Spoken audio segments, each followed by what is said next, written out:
One morning at my farmhouse, my son-in-law looked me straight in the eye and said, "My parents need this bedroom. Get your ass out to the barn. That's where you belong." My daughter stood right beside him, silently letting him humiliate me. I looked at them both and thought, since when did two people I let stay here get to decide where I belong in my own home? I didn't argue. I simply grabbed my keys, walked away, and made one phone call they never saw coming. Thank you for being here on Dad's Revenge Stories. Your support means everything. Where are you tuning in from today? Drop your city or country below. Also, please note, this story includes fictional elements added for entertainment and educational purposes. Any resemblance to actual names or settings is purely coincidental, but the message I'm conveying will serve you well. The barn smelled like pine resin and old motor oil, the way it always had on cool March mornings. I stood just inside the doorway with my coffee mug warming my palm, watching the mist lift off the south pasture, the way it had lifted off that same field for 31 years. 12 acres. Every fence post driven by my hands. Every foundation stone laid on my watch. The kind of place a man builds, not because he has to, but because he needs something in this world that will outlast him. My name is Walter Hayes. I spent 45 years in construction, framing houses, pouring concrete, setting load-bearing walls in 31 states from Montana to Mississippi. I retired at 66 with two things most men in my trade never get: a paid-off property and two functioning knees. My wife Margaret and I had built this farm together from a bare patch of clay soil and a second-hand tractor. We raised Diane here. We buried Margaret here under the old white oak at the edge of the north field 4 years ago last February. After Margaret passed, the farm got quieter than I ever thought a place could get. My neighbor Carl Hutchins used to say that silence after loss doesn't sound empty. It sounds like everything the other person used to fill. Carl lost his wife Eleanor 2 years before I lost Margaret. On Saturday mornings, we sat on my porch with black coffee and didn't always talk. Sometimes that was enough. It was on a Tuesday morning in early March when Diane called. I was in the barn resharpening a set of chisels, a habit I kept even in retirement, because idle hands made me anxious. Dad. Her voice had that particular softness she used when she needed something and felt guilty about it. I had heard that voice maybe a dozen times in her life, when she wrecked my truck at 17, when she dropped out of her first semester of college, when she called to tell me she was marrying Brandon Mercer after knowing him for 8 months. "Hey, sweetheart," I said, setting the chisel down. "What's going on?" Brandon and I hit a snag with the bank." She exhaled slowly. "The loan processor flagged something in our application. Nothing serious, they said, just a documentation issue, but it could take a few months to clear up. Maybe 3, maybe 4. I leaned against the workbench.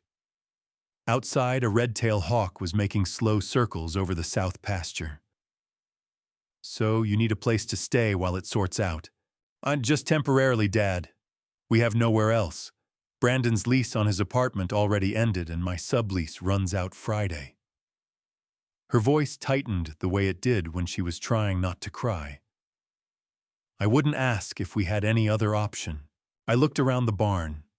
I thought about Margaret's voice, the way she used to say that a home was only as good as what you were willing to share from it. I thought about Diane at age 5, sitting on this same workbench watching me sand cabinet doors, asking questions about everything. "Come home," I said. "Both of you. We'll make it work." They arrived on a Thursday afternoon in a rented moving truck that was considerably larger than what two people needing a temporary place to stay would typically require. Brandon stepped out first, extending his hand with the firm, practiced grip of a man accustomed to making first impressions. He was 41, broad-shouldered, with the kind of easy confidence that either came from genuine self-assurance or from never having been seriously challenged. I had not yet determined which. "Walter," he shook my hand and smiled. "We really appreciate this. truly. My home is your home, I said, because it seemed like the right thing to say, and because I meant it at the time. Diane hugged me at the door. She smelled like the same shampoo she had used since high school, and her arms held on a few seconds longer than a casual hug required. I patted her back and told her it was good to have her home. That first evening, we ate together at the kitchen table roast chicken, green beans from last summer's canning cornbread I made from Margaret's handwritten recipe card. Brandon talked about his business contacts about a commercial real estate deal. He was close to finalizing about plans he and Diane had for their future home. He was polished and articulate, and he said all the right things. But somewhere between the second helping of cornbread and the end of the meal, I noticed something I could not quite name. When Brandon looked at the kitchen, his eyes moved the way an appraiser's eyes move, measuring square footage, noting the quality of the cabinetry, calculating. Not the way a grateful guest looks at a warm room. The way a buyer looks at a property he intends to acquire. I dismissed it. A man in commercial real estate probably looked at every room that way. Occupational habit. Nothing more. After dinner, I walked out to the barn to lock up for the night. Carl was leaning on the fence between our properties, the way he did most evenings, watching the last of the daylight drain out of the western sky. Company arrived, he said. Diane and her husband. Just for a few months while their loan paperwork clears. Carl nodded slowly the way he did when he was thinking something he had not yet decided to say out loud. He was 68 years old and had spent 20 years as a county deputy before retiring. He had a way of reading situations that most people spent a lifetime trying to develop. "You need anything," he said finally. "You know where I am." "It's just temporary, Carl."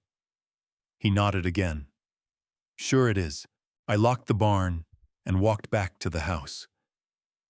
Through the kitchen window, I could see Brandon standing at the counter, turning slowly, looking at the walls. His lips were moving slightly the way a man's lips move when he is doing arithmetic in his head. I stood in the cold for a moment, watching him through the glass. He shook my hand and smiled when he arrived. He said all the right words, but his eyes had been measuring the walls from the moment he stepped through my door. By the end of the first week, I had revised my opinion of Brandon Mercer exactly once, and not in his favor. He was tidy. I gave him that. He rinsed his dishes, kept his shoes by the door, and said please and thank you with the mechanical consistency of a man who had been trained to perform politeness rather than feel it. But small courtesies have a way of masking larger intentions, and I had spent 45 years on job sites reading men foremen who smiled before they shorted your paycheck, contractors who shook your hand before they changed the terms of your contract. Brandon had that same quality, a surface so smooth it made you wonder what was being hidden underneath it. On the 9th day, I asked him directly about the bank loan. We were at the kitchen table after breakfast, Diane washing dishes at the sink. Brandon scrolling through something on his phone with the focused disinterest of a man pretending to be busy. "Any update from the loan processor?" I asked. Brandon set his phone face down on the table. "They flagged another document," he said, his voice carrying the practiced heaviness of a man burdened by circumstances beyond his control. "Something about the employment verification going back further than standard. Could be another 6 weeks, maybe 8. 8 weeks on top of the 4 we already discussed. These things take time, Walter." He spread his hands in a gesture of helpless resignation. "Believe me, nobody wants this resolved faster than we do." Diane kept her back to us at the sink. Her shoulders had gone rigid the moment I asked the question, and she was scrubbing a pan that had been clean for 30 seconds. I said nothing more. I picked up my coffee mug and walked out to the barn. Carl was at the fence line when I got there, pulling a loose staple from the cedar post that divided our properties. He was wearing his old county deputy jacket, the one with the sheriff patch still on the sleeve, even though he had retired 6 years ago. 8 more weeks, I said, leaning on the fence. Carl pulled the staple free and turned it over in his fingers. 8 weeks this time. What was it before 4? He dropped the staple into his shirt pocket.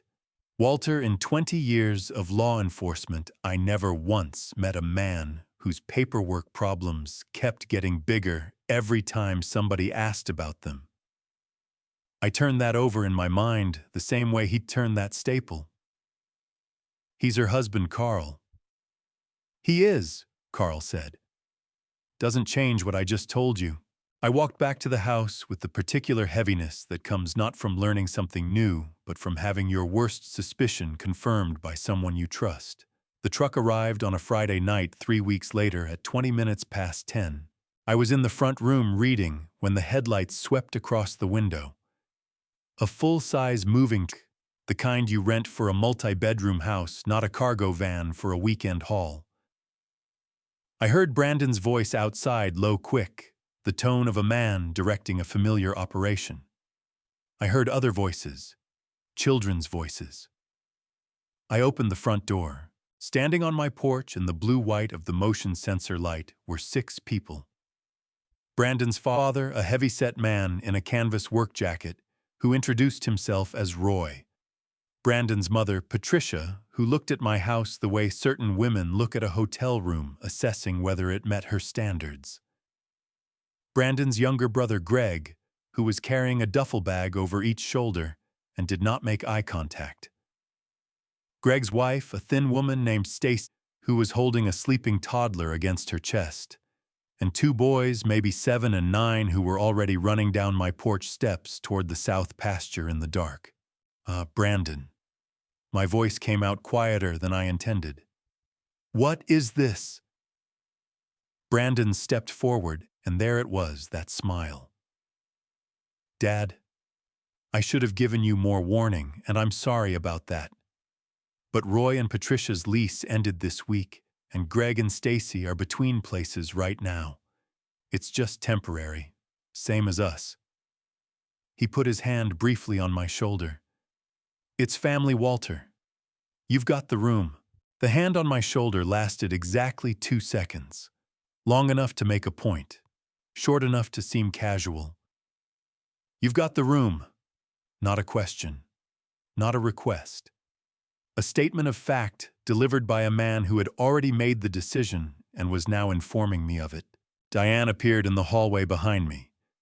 She was still holding the book she had been reading, her finger, marking her page as if she had been interrupted mid-chapter. She met my eyes for just a moment. Her jaw was tight, and there was something moving behind her expression that I recognized as guilt, the active present tense kind, not the retrospective kind. She knew this was coming. She had known before that truck pulled up my driveway. Come on in, Brandon called to his family, stepping around me into my own house. Roy and Patricia filed past me without speaking. Greg nodded once. Stacy whispered a quick thank you that evaporated before it fully formed. The 2 boys thundered back up the porch steps and pushed past my knees to get inside. I stood in my own doorway and watched 8 people settle into my home like water finding the shape of whatever container it is poured into. That night, I sat on the edge of my bed for a long time, looking at the framed photograph of Margaret on the nightstand. It was taken on the back porch the summer before she got sick, and she was laughing at something I had said that neither of us could probably remember anymore. The photograph did not answer. But in the particular silence of that room, I heard something shift inside my chest, not breaking, not yet, but changing. Hardening into something I had not felt in a long time. I reached over and turned off the lamp. Outside, the voices of strangers filled my house from wall to wall. I smelled it before I saw it. Margaret had kept a small sachet of dried lavender tucked into the cushion of her reading chair. The big wingback in the corner of the front room, the one she had reupholstered herself the summer Diane turned 12. Even after 4 years, if you pressed your face into the fabric, you could still catch the faintest trace of it. Lavender, and something underneath it, something warmer that I had never been able to name, but had always recognized as simply hers. On the morning of the fourth day after the Mercer family arrived, I came downstairs at 6:15, and the chair was gone. Not moved, not pushed to another corner. Gone. I stood in the doorway of the front room with my coffee mug halfway to my mouth, staring at the empty space where it had been for 11 years. The indentation in the hardwood floor was still there, 4 small circles pressed into the wood grain by the chair's feet, the way a long marriage leaves marks on everything it touches. My chest did something I was not prepared for. It pulled inward, sharp and sudden, the way a muscle seizes when you ask it to carry more than it was built to hold. I found the chair in the side yard, pushed against the exterior wall beneath the kitchen window seat cushion, facing the dirt. The lavender sachet had fallen out and was lying in the gravel beside the leg.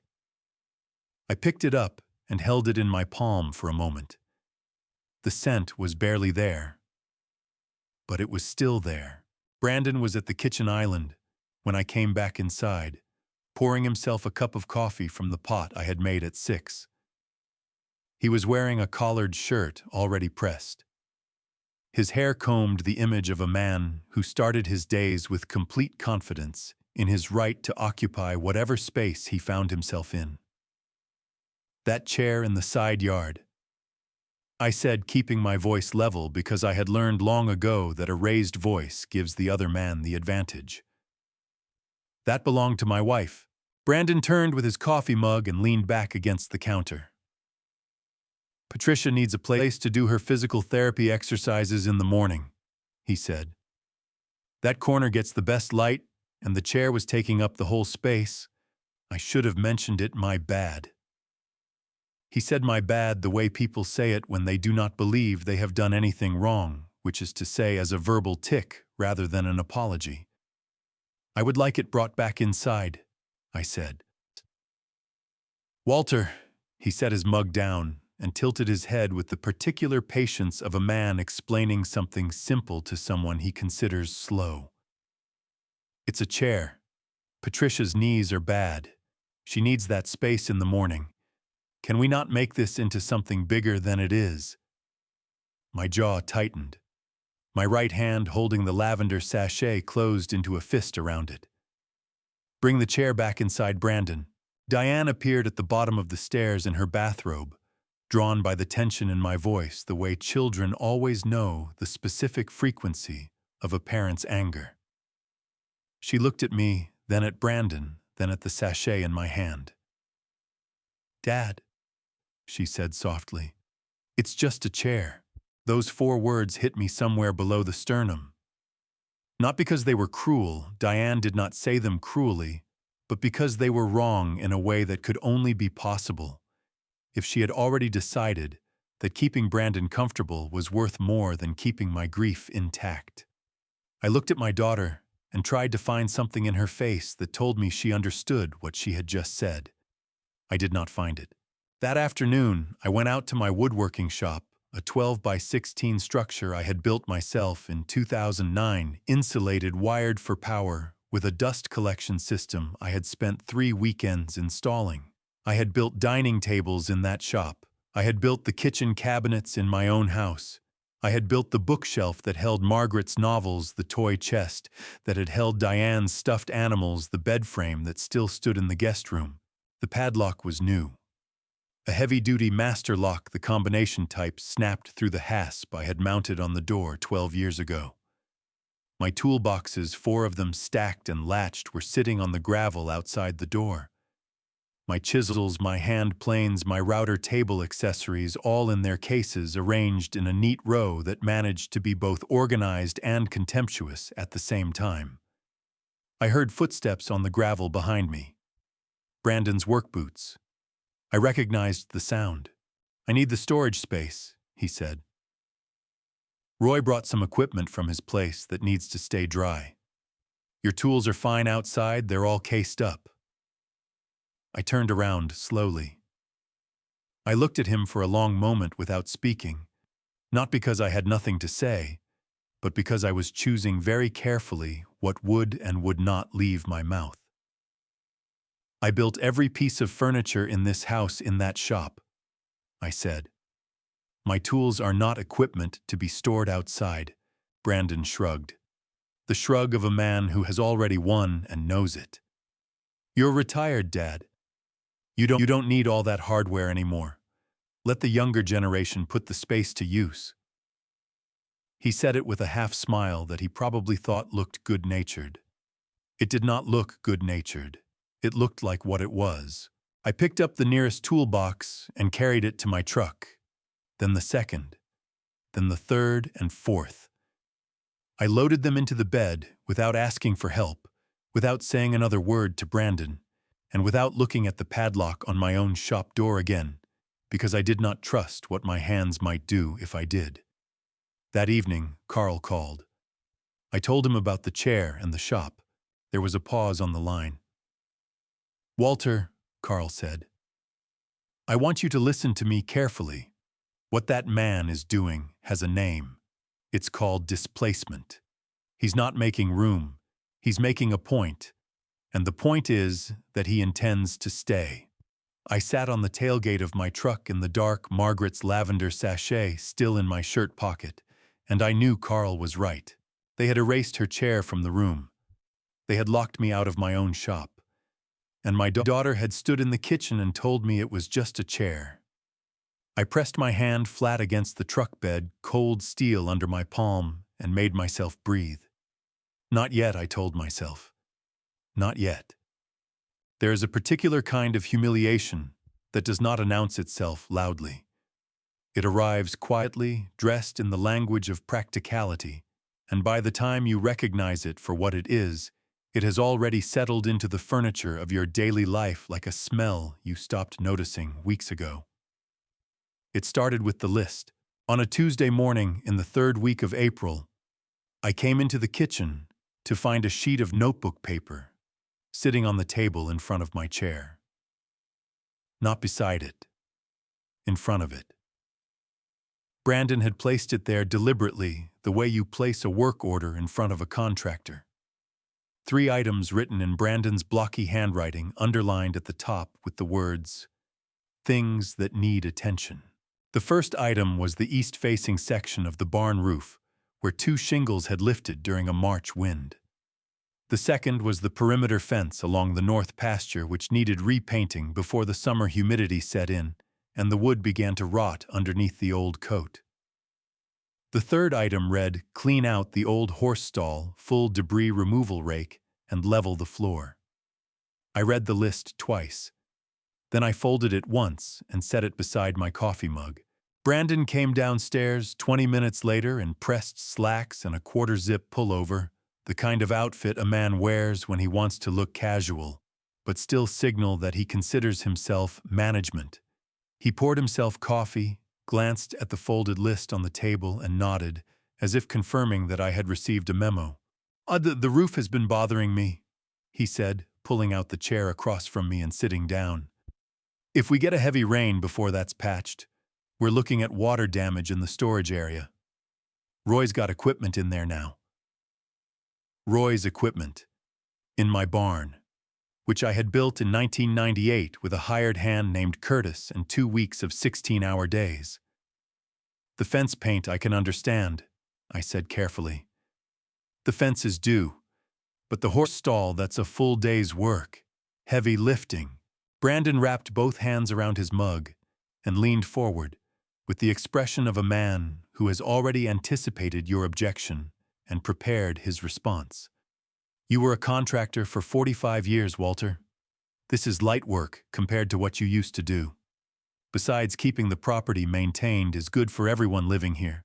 Everyone living here. As though his parents and his brother's children had always been among the residents of this property, and I was simply one of them." I did not argue. I had learned by then that arguing with Brandon was like arguing with a river. It did not change direction because you raised your voice at it. I pushed back my chair, rinsed my mug, and went out to the barn to get my extension ladder. I spent 4 hours on the east roof replacing shingles in the April heat. The shingles were a standard architectural grade 30-year rated, and the repair itself was straightforward. Pull the damaged pieces, slide new ones under the course, above nail and seal. Work I had done hundreds of times. But I was 68 years old, not 45, and by the time I climbed down the ladder, my lower back had locked into a dull, grinding ache that I recognized as a 2-day problem. Greg came out of the house at noon while I was eating a sandwich on the tailgate of my truck. He was Brandon's younger brother, 29 years old, with the loose, unstructured energy of a man who had never been required to be anywhere on time. He stood in the driveway, squinting up at the barn roof and then at me. "Brandon said you used to build houses," Greg said. "I did," I said. "Cool." He pulled out his phone and went back inside. That was the entirety of our exchange. I painted the north fence over the following 2 days, working in sections from the gatepost east toward the tree line. It was mindless work, the kind that leaves your hands busy and your mind entirely free, and my mind spent those hours cataloging everything that had changed on this property since the last week of March. The kitchen schedule, the storage arrangements, the locked workshop, the list on the table, each item individually small, collectively something else entirely. On Friday afternoon, I cleaned out the horse stall. I raked the old straw and debris into a wheelbarrow, made 6 trips to the burn pile at the back of the property, and leveled the floor with a steel drag rake until the dirt was flat and packed. It took 4 hours and left my shoulders burning. Brandon was sitting on the porch with Roy when I came around the side of the house, pushing the empty wheelbarrow. He watched me cross the yard, with the expression of a man watching a service he had ordered being satisfactorily completed. "Good work," he said, and raised his beer bottle in a small salute. Roy laughed. A short, agreeable sound, the laugh of a man who understood the joke without needing it, explained. I stopped walking. My hands tightened around the wheelbarrow handles, the rubber grips warm from the afternoon sun, and I looked at Brandon Mercer sitting in the chair on my porch, drinking a beer on a Friday afternoon, saluting me with it while I stood in the yard with dirt on my boots and sweat soaking through the back of my shirt. 45 years. I had paid other men's mortgages with the work of these hands. I had trained apprentices who went on to run their own crews. I had read blueprints that architects handed me still warm from the printer, and built exactly what they described on time and under budget in 31 states. And here I stood in my own yard, being saluted by a man who had never once in his life driven a nail into anything that mattered. I released the wheelbarrow handles slowly. I uncurled my fingers one at a time. "You're welcome," I said. I put the wheelbarrow in the lean-to beside the barn, walked past the locked door of my workshop without stopping, and kept going until I reached the back fence, where the property line met Carl's. I stood there with my forearms on the top rail, breathing the smell of cut grass and diesel from Carl's tractor, until the burning in my shoulders moved down into something quieter. From up on that roof that morning, I had been able to see everything clearly, every fence line, every outbuilding, every corner of the 12 acres that Margaret and I had given our working lives to own, and I had seen clearly and without the softening effect of wishful thinking exactly how this was going to end and exactly what I was going to have to do to get there.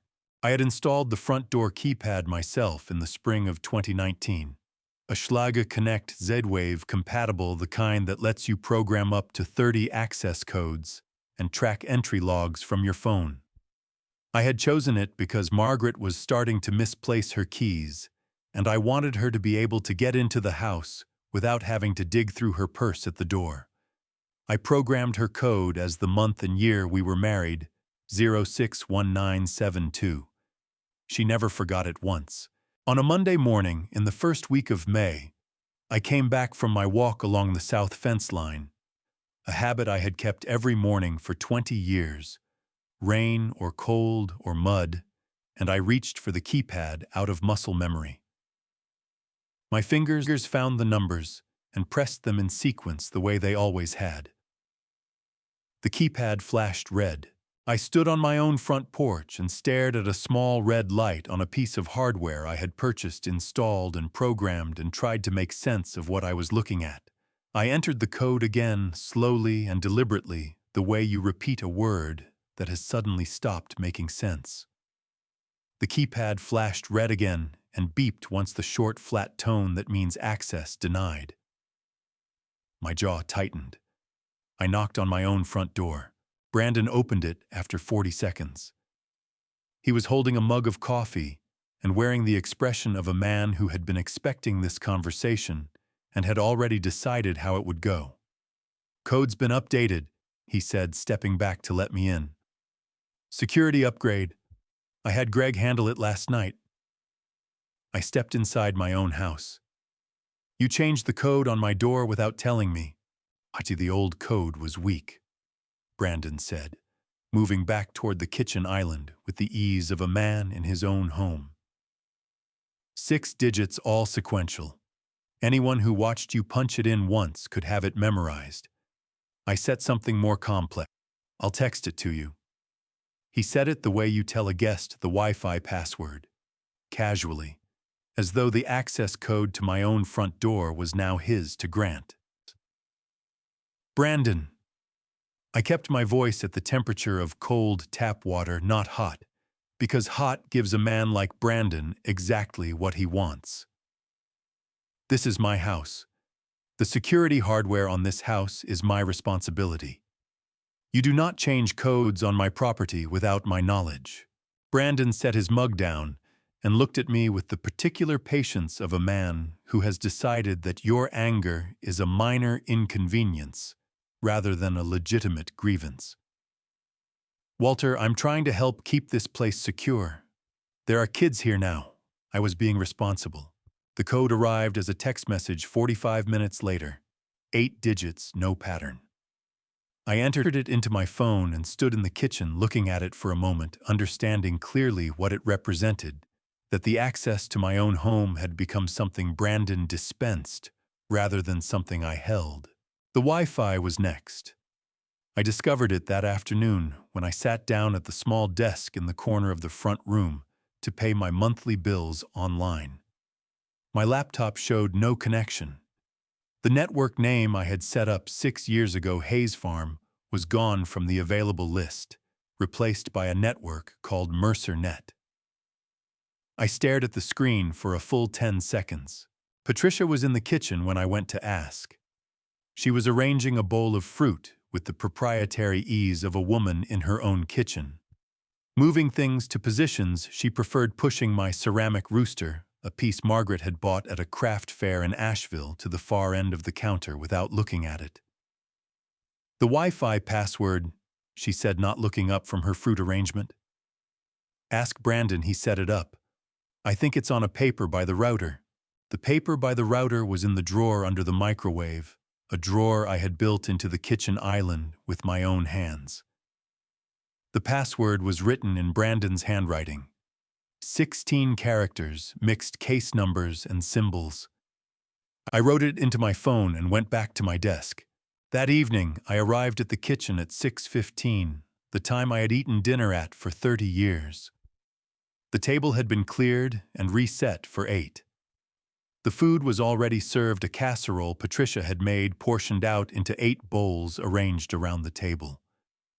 My chair, the one at the head where I had sat for 31 years, had been moved to the far end nearest the kitchen door, the position farthest from the center of the conversation. I stood in the doorway and looked at the arrangement for a moment. Roy was already seated. Greg and Stacy were getting the children settled. Patricia carried the last bowl from the kitchen and set it at the place nearest the window without glancing in my direction. Brandon gestured to my new position at the far end. "Sit down, Walter. Food's getting cold." I pulled out the chair and sat. I ate what was in front of me and said nothing because there was nothing to say that would have improved the situation and a great many things that would have made it worse. The following morning, I came down at 6 and found the kitchen empty. The table had been wiped clean. The coffee maker held the cold remains of a pot that had been brewed and finished without me. The bread bag was resealed, 2 slices left from a loaf that had been mostly full the night before. The refrigerator held the casserole dish from dinner covered in plastic wrap with a piece of masking tape across the top. The tape read, "Mercer, do not use." Patricia came downstairs at 6:45, saw me standing at the counter, and said without warmth, "There's oatmeal in the pantry if you need something." I took 2 apples from the bowl on the counter, my apples from my own trees in the south yard, and walked out to the barn workshop. I set up the small camp stove I kept for job sites, boiled water for instant coffee, and sat on an overturned crate eating an apple and drinking coffee from a tin cup, while the morning light came through the gap under the barn door in a thin gold line across the floor. Through the barn wall, I could hear the muffled sounds of my house filling up with morning noise. Voices, cabinet doors, the television Greg had installed in the front room, coming to life with a morning news program. I held the tin cup in both hands and felt the warmth of it against my palms, and I thought about Margaret's code 061972 that no longer opened anything. I thought about Carl's word, displacement, and I thought enough. I had faced difficult men my entire working life. Foremen who shorted crews on overtime. Contractors who rewrote agreements after the concrete was already poured. Inspectors who showed up on Fridays looking for reasons to fail a job that had passed every standard. I had faced all of them without flinching because the ground I stood on in those situations was solid. I knew what was mine. I knew what I had built. I knew the difference between a man trying to take something from me and a man who had a legitimate claim. What I had never learned how to face was my own daughter choosing to look away. I found Diane alone in the side yard on a Wednesday afternoon in the second week of May. She was pulling weeds from the beds along the south wall of the house beds that Margaret had planted with black-eyed Susans and coneflowers 20 years ago that I had maintained every season since. Diane had her gardening gloves on and her hair pulled back, and for a moment crouching there in the afternoon light with dirt on her knees, she looked so much like her mother that something inside my chest compressed sharply. I pulled up the old iron chair from beside the garden shed and sat down a few feet from where she was working. "I need to talk to you," I said. Diane sat back on her heels and pulled off one glove, then the other, folding them together the way Margaret used to. She did not look at me right away. She looked at the flower bed, then at her hands, and then finally at me, with an expression I recognized as someone who had been preparing for this conversation and still was not ready for it. "Dad," she said quietly. "The code on my front door has been changed," I said. "My workshop is locked with a padlock I did not install. My Wi-Fi network has been renamed by your husband. I am eating breakfast alone in the barn because there is a piece of tape on the refrigerator that tells me the food inside does not belong to me." I paused. "This is my home, Diane. I need you to say something to Brandon. I need you to stand up and say that this has gone too far." Diane's jaw moved. Her eyes filled and she pressed her lips together hard, the way a person does when they are trying to keep something in that wants very badly to come out. Her hands twisted together in her lap, fingers interlocking and releasing. "Dad," she said again, and her voice cracked slightly on the single syllable. "Diane." My own voice came out lower than I intended. "Look at me." She looked at me.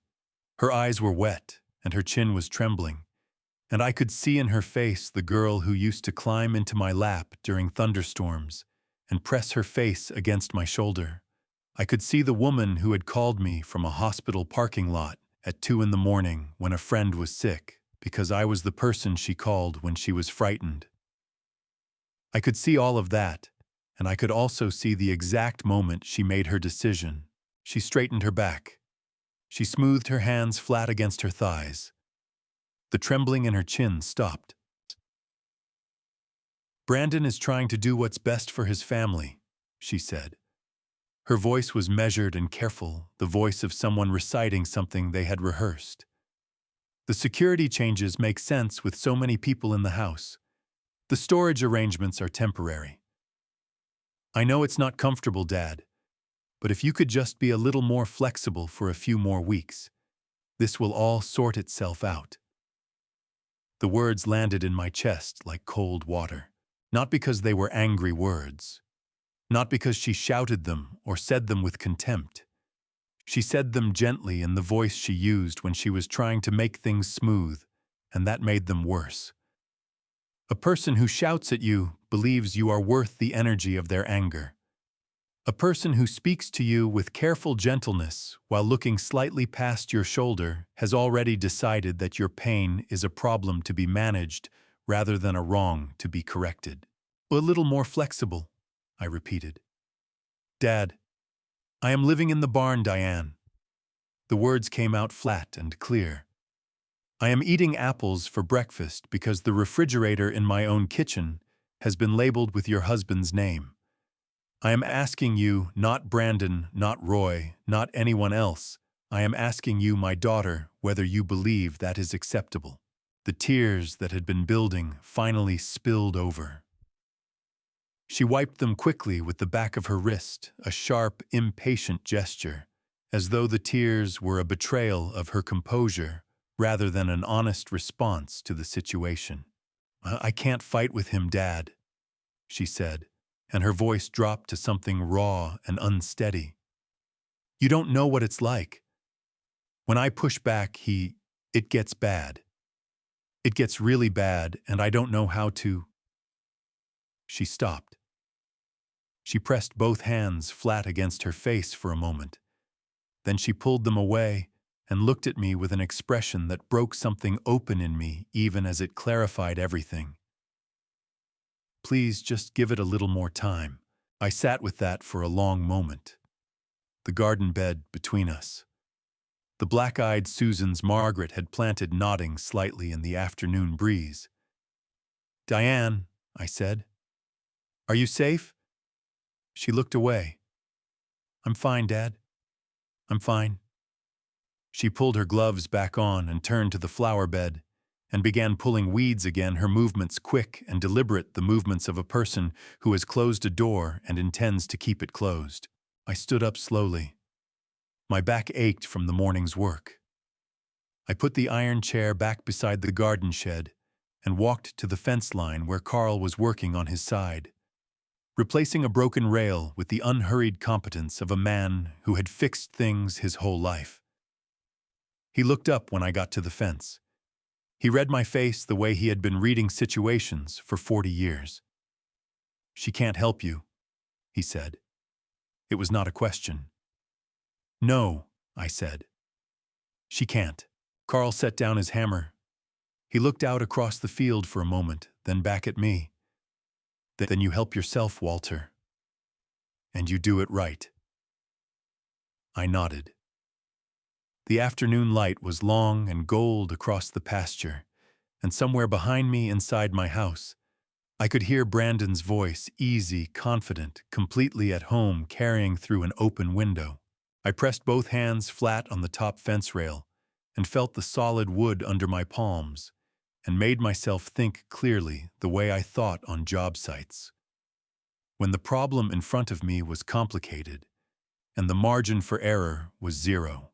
I thought about the iron box under the barn floor. I thought about 45 years of paperwork, every contract I had ever signed, every deed, every receipt, every document that proved what I had built and what I owned. I had not opened that box in 3 years. It was time.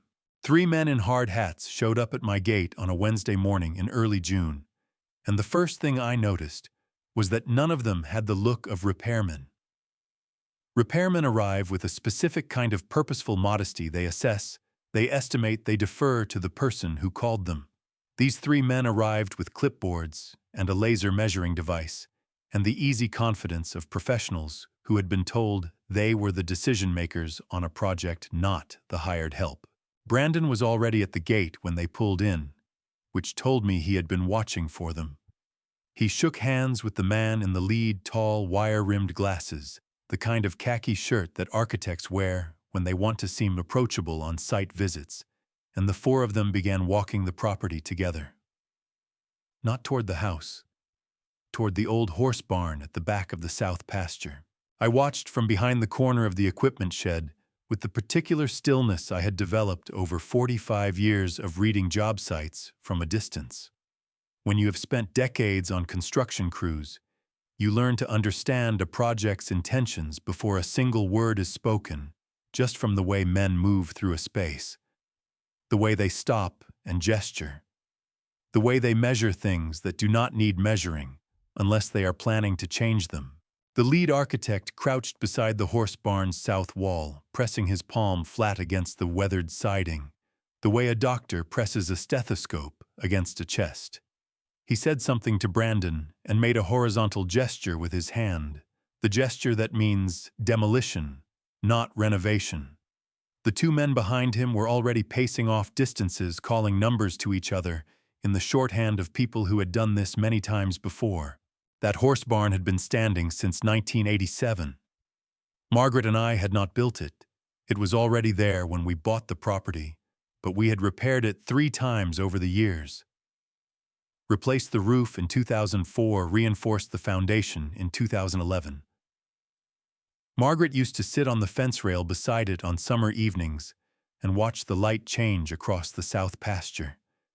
She said the old wood turned the color of honey when the sun hit it right.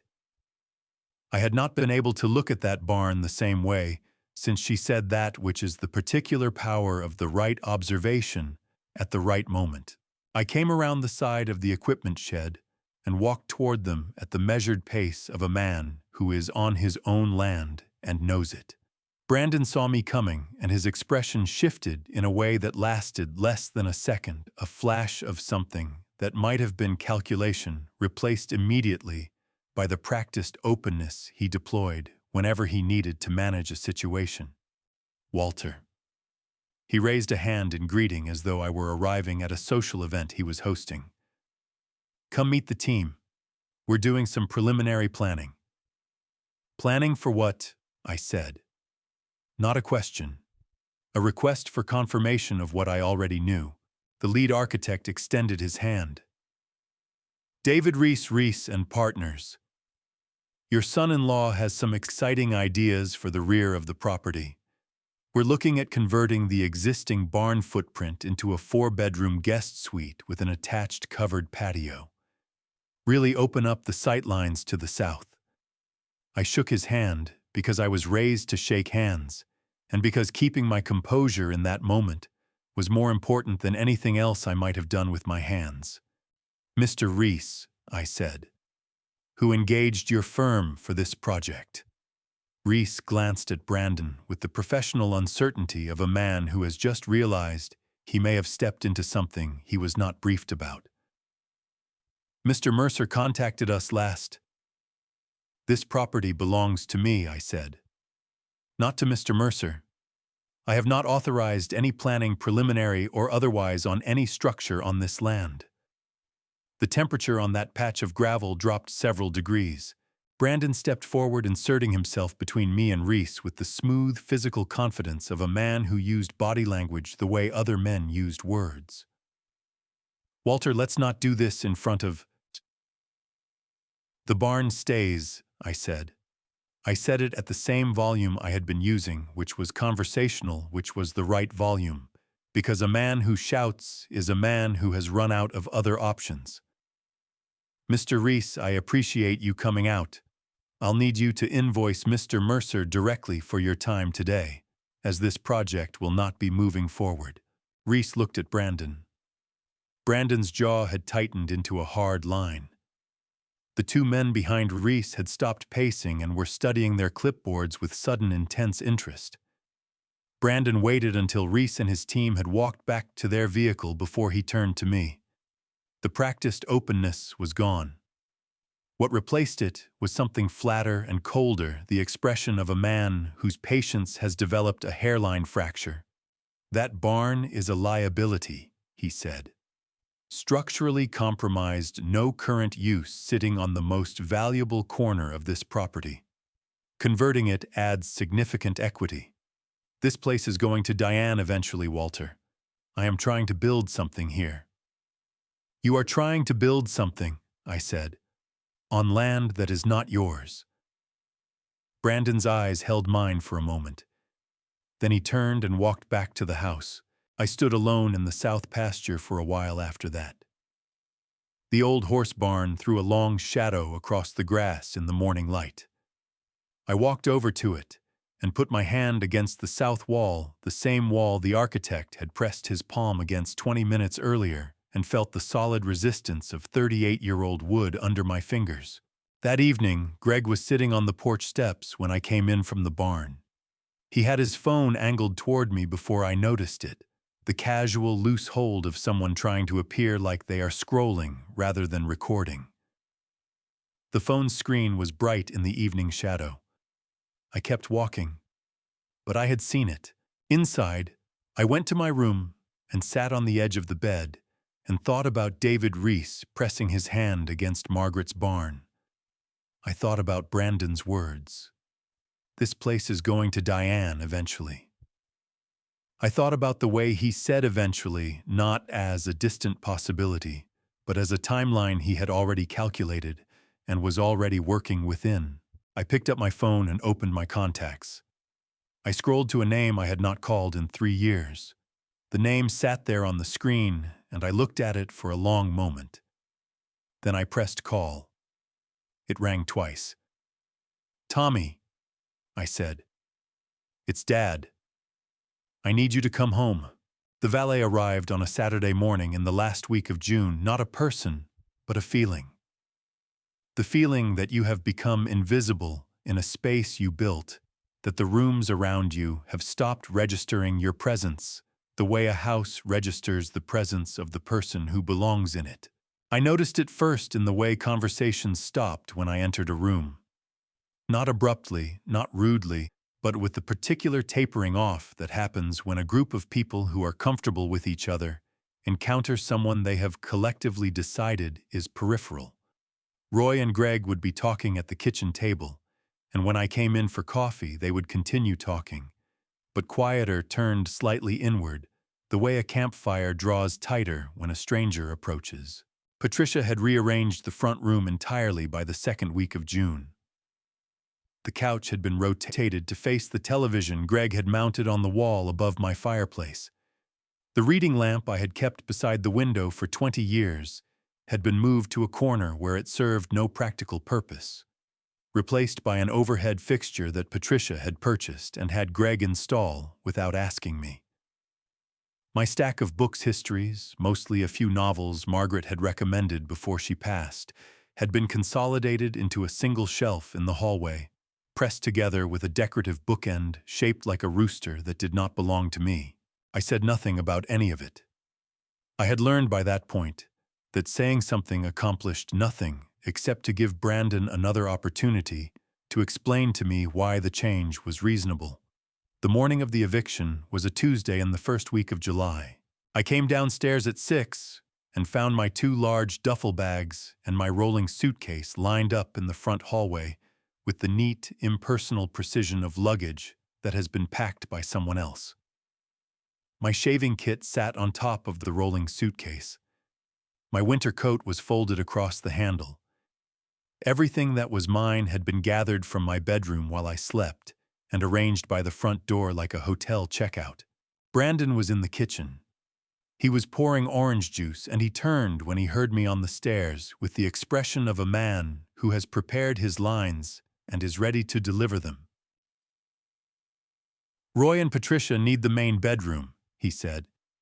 "Patricia's therapy equipment takes up too much space in the guest room." I had Diane help me organize your things last night. The old horse stall has been cleaned out. You did that yourself last month, so it's in good shape. There's a cot out there already, and we ran an extension cord for a lamp. The orange juice made a small sound as he set the glass down on the counter.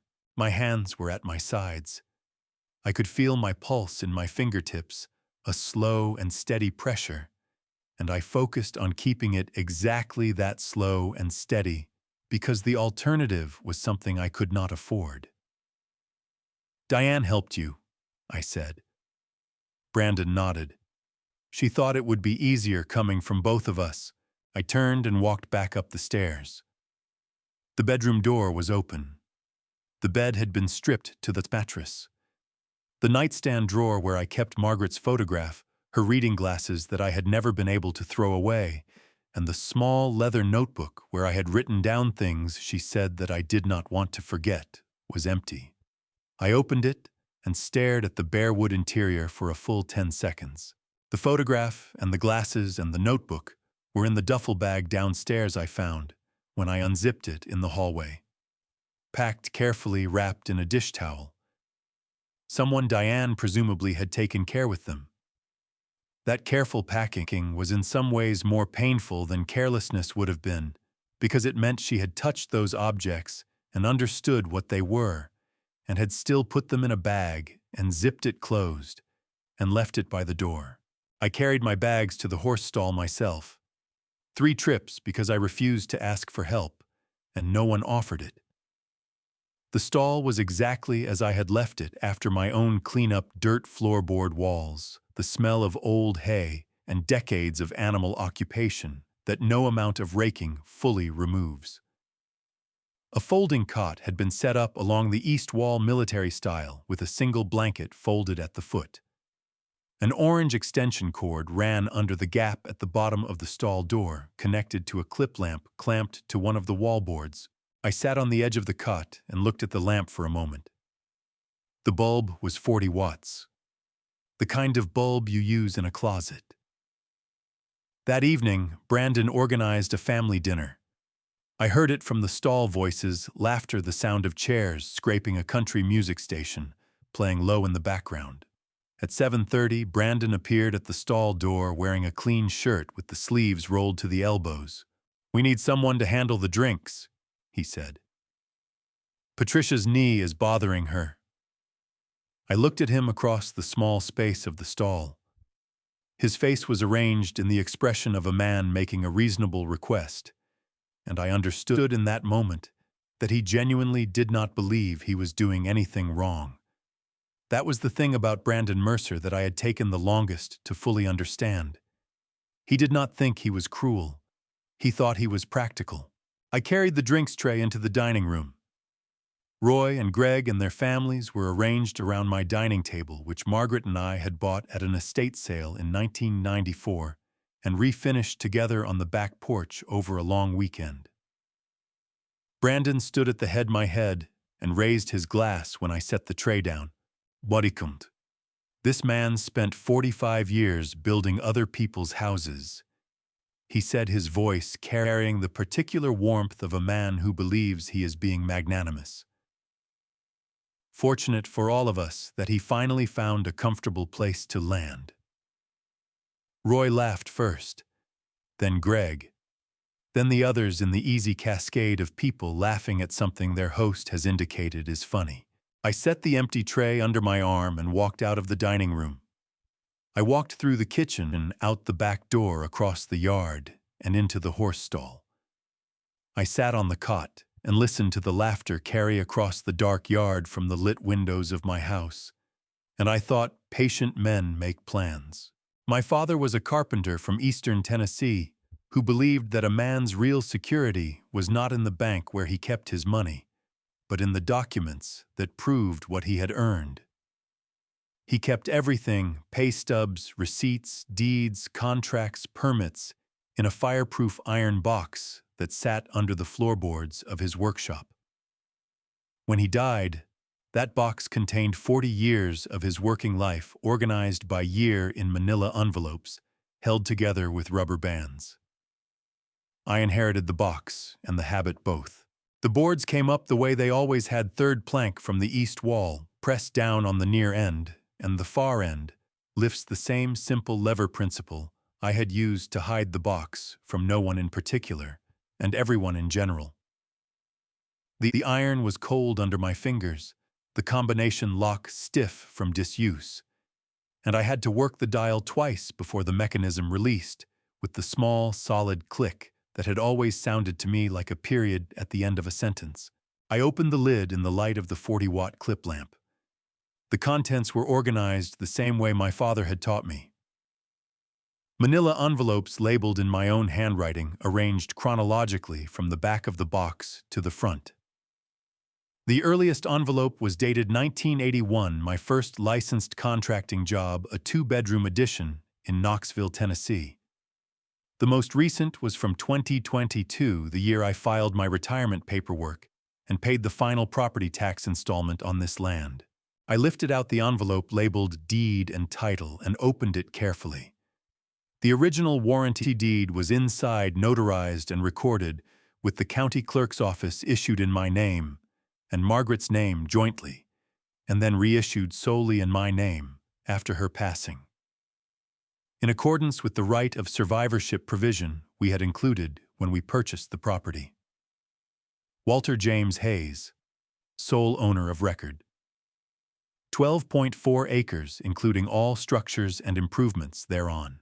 I held that document in both hands under the 40-watt light and read my own name printed on it, and felt something settle in my chest that had been unsettled for 4 months. The second envelope held my architectural patents, 3 of them filed between 1999 and 2007, covering load-bearing joint configurations I had developed over years of fieldwork and formalized with the help of a patent attorney in Nashville. They were not worth enormous sums individually, but they were mine documented and registered proof that the work I had done for 45 years was not merely labor, but craft, the kind of craft that produces intellectual property with a legal identity. The third envelope held the construction receipts. Every major purchase for this property going back to 1993, when Margaret and I bought the land and began building. Lumber, concrete, roofing materials, electrical components, plumbing fixtures, hardware, paint. Every receipt bearing the name of the supplier, the date of purchase, and in many cases, my signature on the account. The cost of building this place, documented to the dollar, paid for by my hands and Margaret's savings, and 30 years of public school librarian's salary, and not 1 cent from anyone named Mercer. I was still reading when my phone buzzed on the cot beside me. A text from Carl. Walter. Something you need to see. Come to my fence line when you get a chance. Don't come through the front gate. I put the documents back in order, closed the box, and replaced the boards.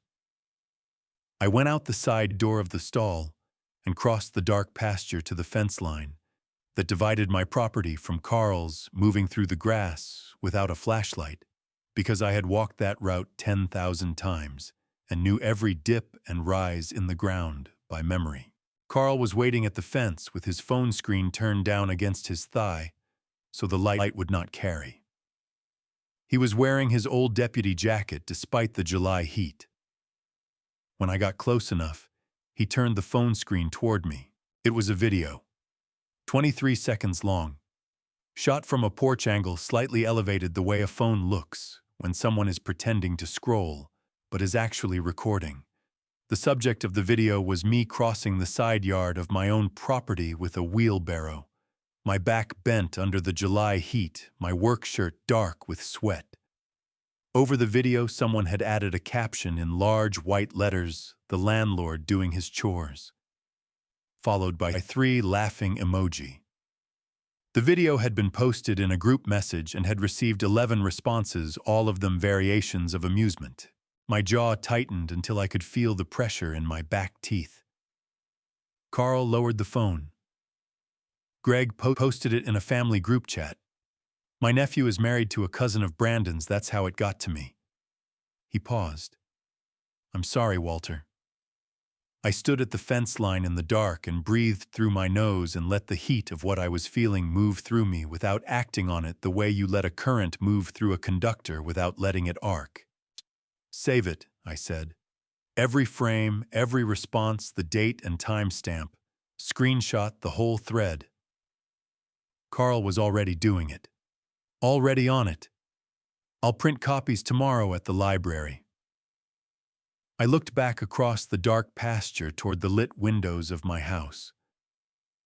Patricia was visible in the kitchen, moving in the yellow light, opening and closing my cabinets, with the proprietary ease of someone who had stopped thinking of them as belonging to anyone else. "Carl," I said, "you remember Margaret's ring? The one she always wore on her right hand after we got married. The sapphire band her mother gave her." Carl looked at me carefully. "I remember it. I haven't seen it since they moved my things out of the bedroom." I kept my voice level. "It was in the nightstand drawer. I assumed Diane packed it with the rest of my things, but it wasn't in the duffel bag." Carl was quiet for a moment. Then slowly he said, "Walter, at the dinner last week, Patricia was wearing a ring I didn't recognize. Sapphire band. Right hand. The night was very still around us. Somewhere across the pasture, a screen door opened and closed. I pressed both hands flat on the top fence rail and held them there, feeling the solid wood, the slight roughness of the grain, the realness of something I had built and paid for and owned.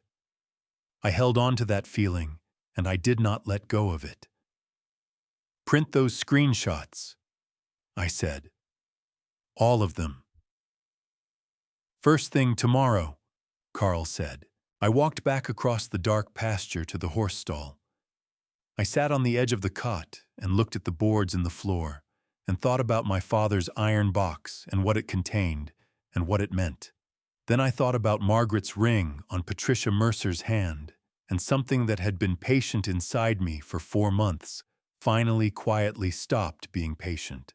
The bill arrived on a Thursday in the 3rd week of July, tucked between a seed catalog and a piece of junk mail in the mailbox at the end of my gravel driveway. I almost missed it.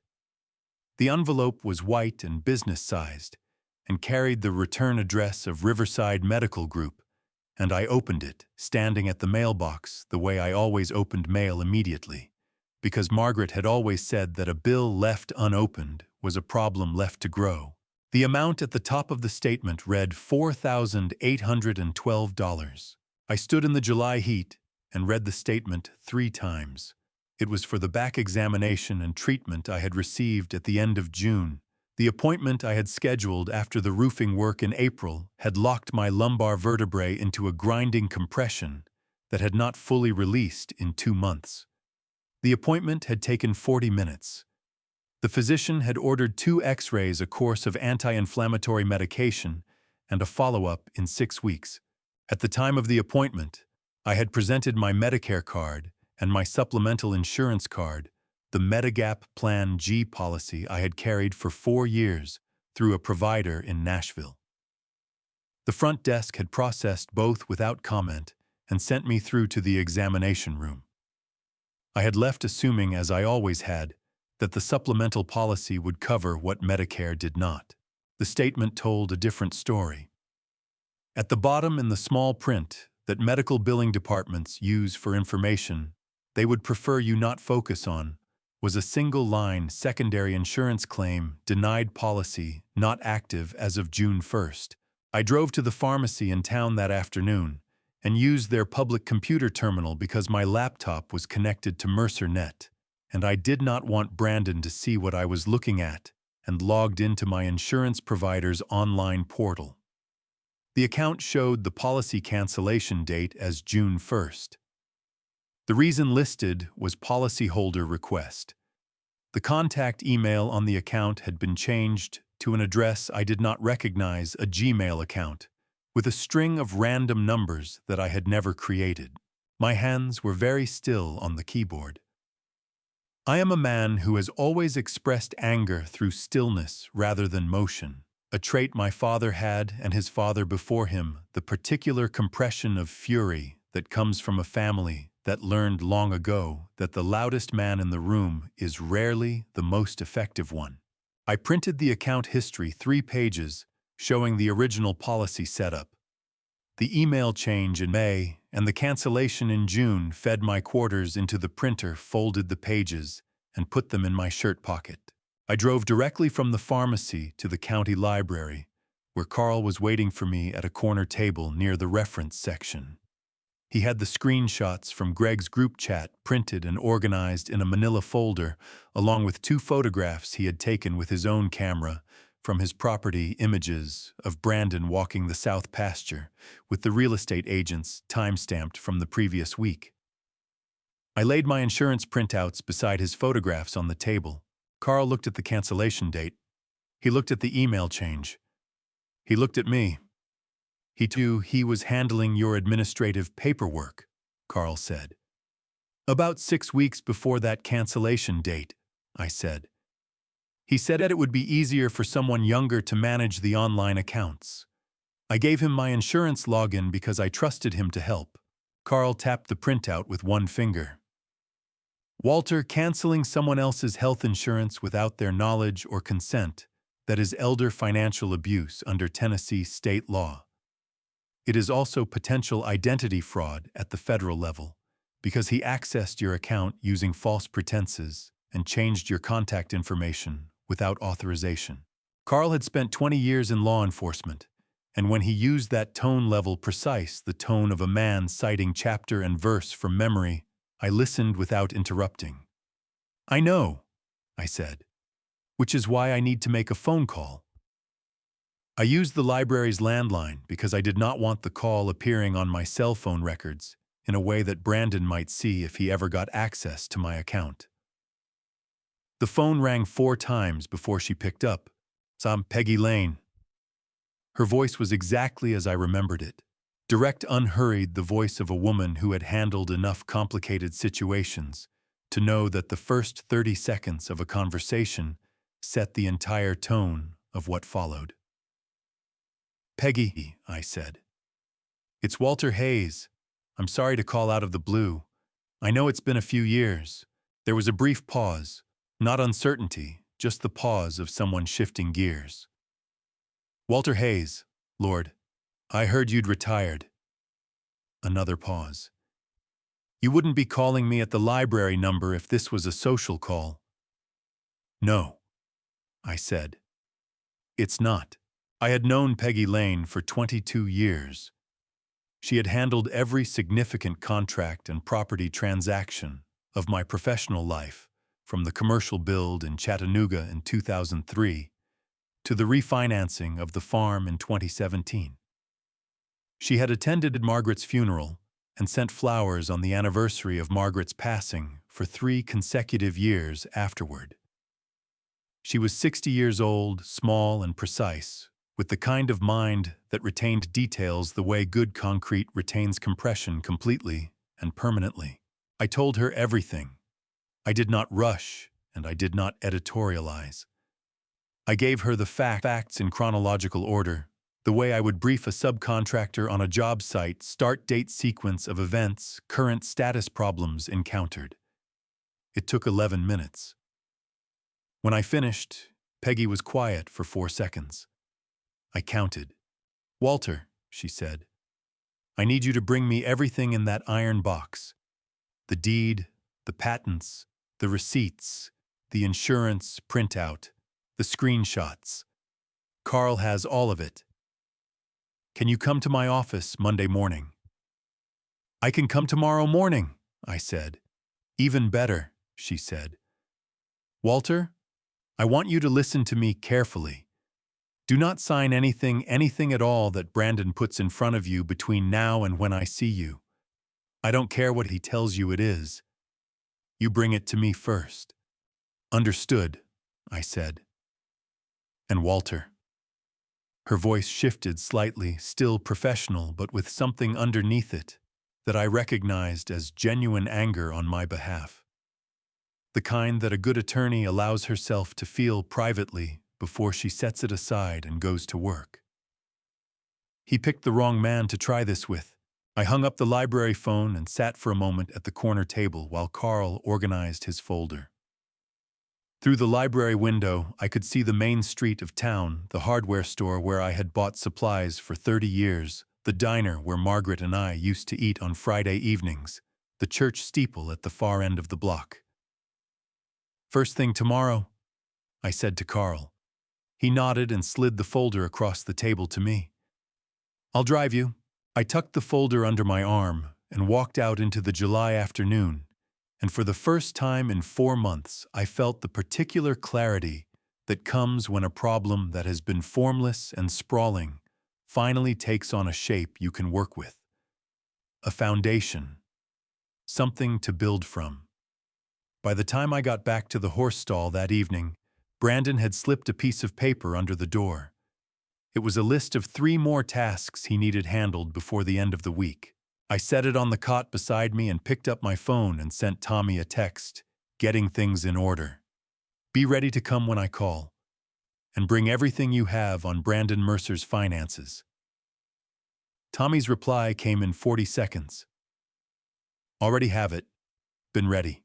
Tommy drove 11 hours from Denver without stopping except once for gas, outside of Wichita, Kansas, and he pulled into the parking lot of Calvary Baptist Church on the east end of town at 6:47 in the morning, which I know because I was sitting on the concrete steps of the side entrance watching the sky go from gray to pale gold, and I looked at my watch when I heard his truck. He drove a 10-year-old Ford F-250 dark blue with a dent in the passenger door from a job site incident in 2021 that he had never gotten around to having fixed. When he stepped out, I saw that he was heavier than I remembered, broader through the shoulders, the way men get when they spend their 30s doing physical work, and that he had cut his hair shorter than he used to wear it. He was 38 years old, and he walked toward me across the parking lot with the particular careful gait of a man who is not certain what kind of reception he is walking into. I stood up from the steps. We looked at each other across about 10 feet of asphalt for a moment that lasted longer than 10 feet of asphalt should be able to contain. Tommy's jaw worked. His eyes were red at the edges, the way eyes get after a long night drive and something else besides. "Dad," he said. His voice came out rougher than he probably intended. I closed the 10 feet between us and put my hand on the back of his neck, the way I had when he was small and frightened of things he did not have words for yet. And I felt him exhale a long, shuddering release, the kind that has been held in for longer than the moment requires. "You made good time," I said. He made a sound that was almost a laugh. "I broke about 4 speed limits." We went inside through the side entrance. Reverend James Whitfield was already in the fellowship hall with a pot of coffee going and 3 cups on the table, which told me he had known approximately when Tommy would arrive even before I did. Reverend Whitfield was 70 years old, lean and deliberate in his movements, with the hands of a man who had spent decades doing both pastoral work and the kind of practical physical labor that small rural churches always require of their ministers.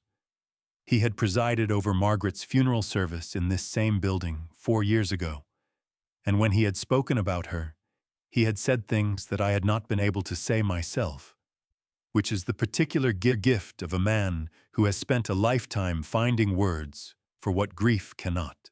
He poured coffee without ceremony and sat down across from us. "James," I said, "I appreciate you opening early." "Walter." He said, "I have been watching what has been happening at your property for 4 months, and I have been waiting for you to ask for help." He wrapped both hands around his mug. "Ask."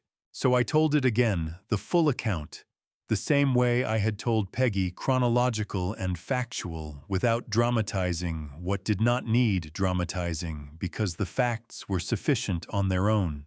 Tommy sat beside me and listened without interrupting, and I watched his expression move through several things in sequence. Disbelief, then recognition, then a focused and deliberate anger that he brought under control the way I had always taught him. To bring things under control by going very still and very quiet, rather than very loud. When I finished, Tommy opened the leather portfolio he had carried in from the truck and laid a document on the table between us. It was a credit report and financial summary, 12 pages, compiled by a professional investigative firm that Tommy had engaged 3 weeks earlier when I first called him from the horse stall. Brandon Mercer has $2.3 million in outstanding debt, Tommy said. His voice was level and professional. He had learned that from me too, eventually. Gambling losses primarily. Sports betting accounts. 2 private poker debts with collection activity and a failed commercial real estate investment in Phoenix that went under in 2023. He has been in default on a personal line of credit for 14 months. His business accounts show no significant income for the past 18 months. Reverend Whitfield looked at the document with the expression of a man who is deeply unsurprised by human capacity for self-destruction. He needs the farm, I said. He needs the money the farm would generate, Tommy said. At current market, $4.2 million. Enough to clear his debts and have enough left to start over somewhere else. He paused. Dad, I need to ask you something, and I need you to answer me straight. Go ahead. Did Diane know? When they came to you in March, did she know what he was planning? I thought about that for a moment. I thought about Diane's face in the garden, her hands twisting in her lap the way she said, "When I push back, it gets bad." I thought about her packing Margaret's photograph carefully in a dish towel before putting it in my duffel bag. I don't think she knew all of it, I said. I think she knew enough to feel guilty and not enough to stop it, and that she has been living in the space between those two things for 4 months. Tommy absorbed that. He looked down at this document on the table for a moment, then back at me. His jaw was tight, but his eyes had gone to something quieter than anger. I should have called more, he said. After Mom died, I should have P. Thomas. I used his full name the way I always had when I needed him to hear me completely. The falling out we had was half my fault, and I know it. I was not always right about what you needed, and I am not going to pretend otherwise. I paused. But you drove 11 hours when I called. That tells me what I need to know about who you are. His throat moved. He pressed his lips together and nodded once the nod of a man accepting something without being able to speak around it yet. Reverend Whitfield refilled our cups without comment. Outside, the early morning light was coming through the fellowship hall windows in long, warm angles across the linoleum floor. The same light I had seen come through those same windows at Margaret's memorial service, which had struck me then as almost cruel in its beauty, and which struck me now as something different. Patient, maybe. The kind of light that comes back regardless of what happened in the dark. What do you need from me? Tommy asked. I need you at my side when the time comes, I said. I need your documentation on Brandon's finances, and I need you to be prepared for the possibility that when this is over, your sister is going to need more help than I can give her alone. Tommy nodded. I'll be here. Reverend Whitfield set his cup down and folded his hands on the table. Walter, I will serve as witness on any legal documentation you require, and if it would help for someone to speak to Diane before this comes to a head, someone she might listen to outside the family, I am available for that as well.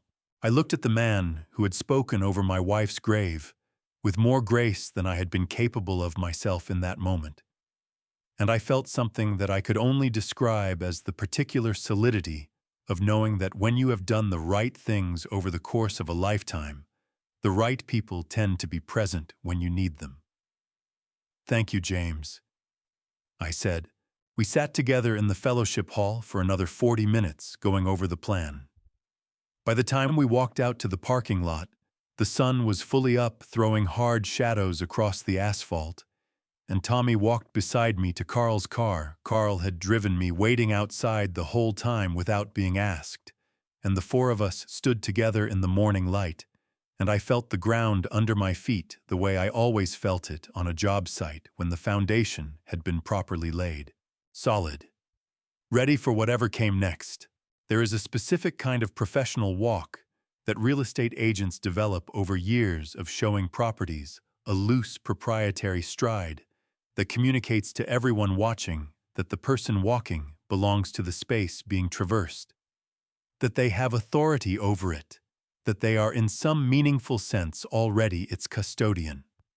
I had seen that walk hundreds of times on job sites when agents brought prospective buyers through properties still under construction, moving through framed walls and unfinished floors with the ease of people who had already decided the space was theirs to evaluate. I recognized that walk the moment I saw it coming through my south gate on a Tuesday morning in mid-August. Two of them. A man and a woman, both in business, casual, both carrying the slim leather portfolios that real estate professionals use to signal seriousness without ostentation. Brandon was with them, and he was doing the walk too, the version that belongs to the seller rather than the agent. The walk of a man showing off something he owns. He was gesturing toward the south pasture, then toward the old horse barn, then back toward the main house, his arm sweeping in the broad arcs of a man describing a vision rather than a property. I watched from behind the equipment shed with the door cracked 2 inches. I did not move. I breathed through my nose and I watched, and I memorized. The female agent crouched at the edge of the south pasture and pressed her palm into the soil the way agricultural assessors do when they are evaluating land quality. She said something to Brandon that made him nod vigorously. The male agent was photographing the barn with a professional camera.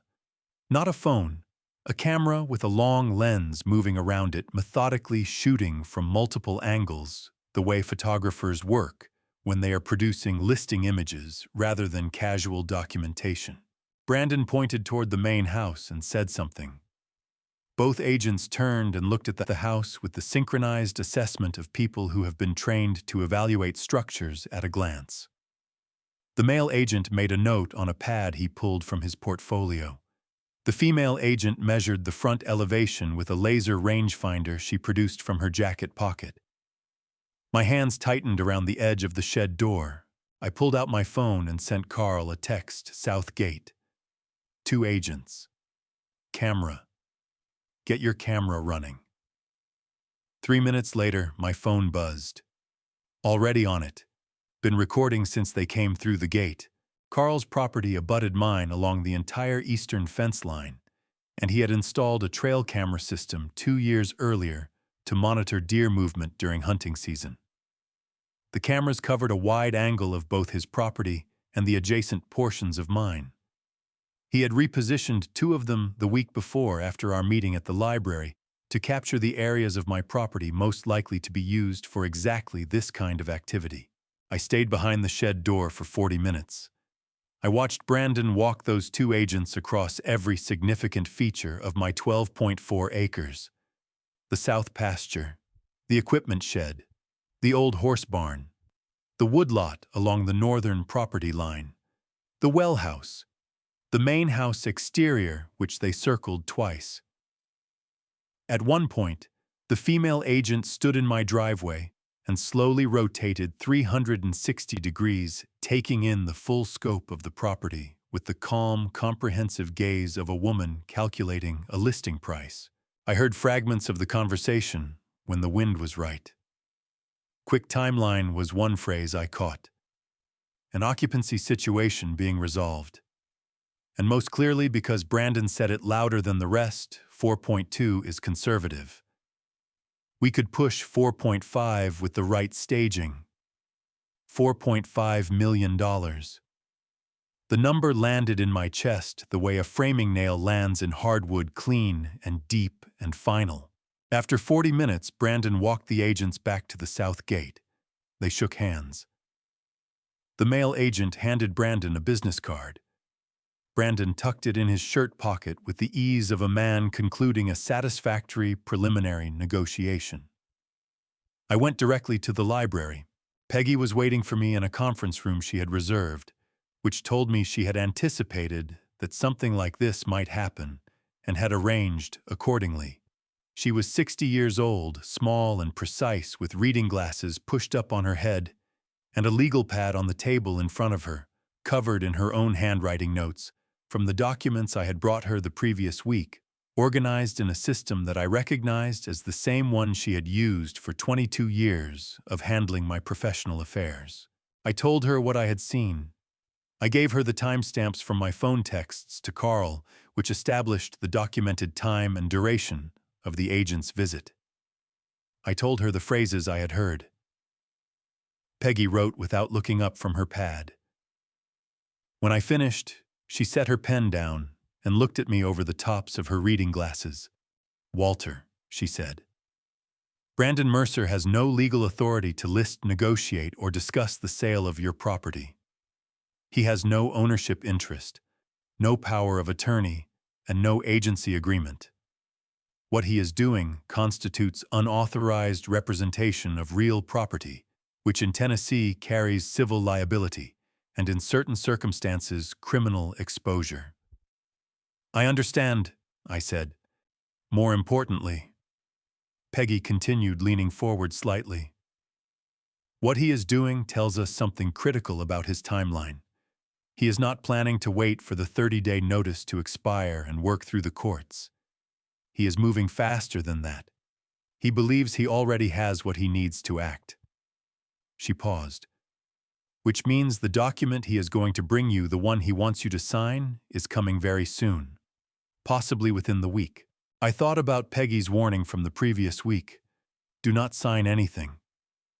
"When he brings it," I said, "what do I do?" Peggy smiled.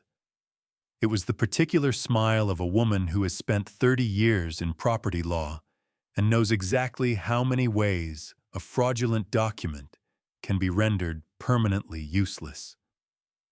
"You sign it wrong," she said. "I'll show you exactly how."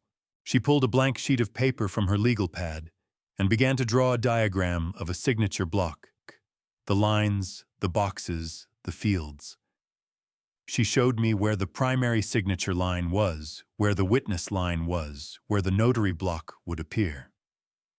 She showed me the specific field that had to be completed for the document to have any legal standing. And then she showed me the field directly adjacent to it, close enough that an inattentive person might not immediately distinguish between them.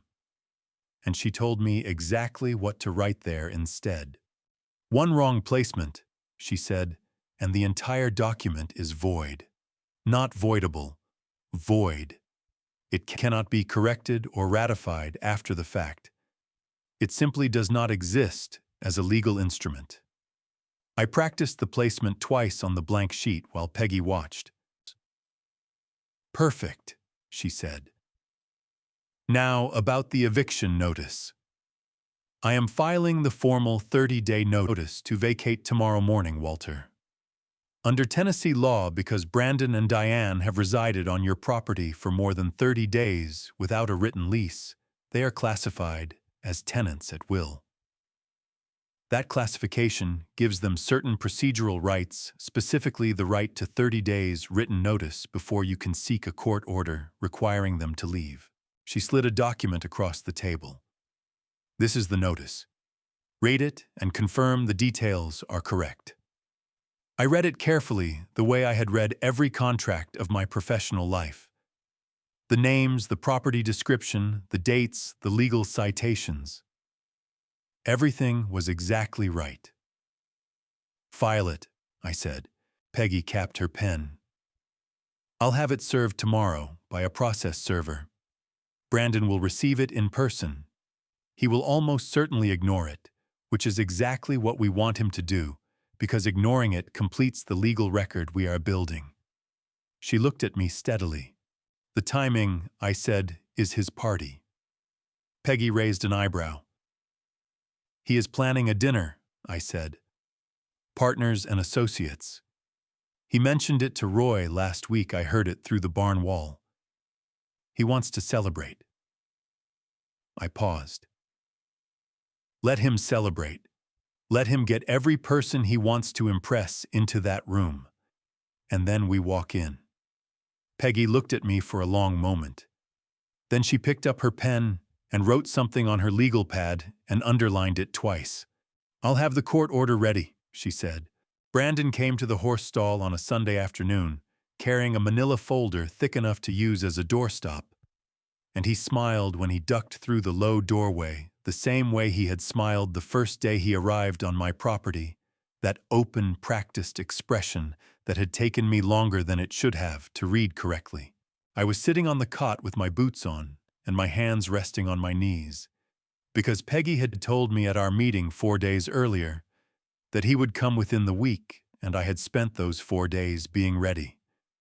I had arranged the space so that the clip lamp threw good light on the cot and on the small wooden crate I used as a table because I wanted to be able to read whatever he brought me clearly and without appearing to work at it. Brandon pulled the wooden stool from the corner my stool that I had turned on a lathe in 1997 and set it across from the cot and sat down with the folder on his knee.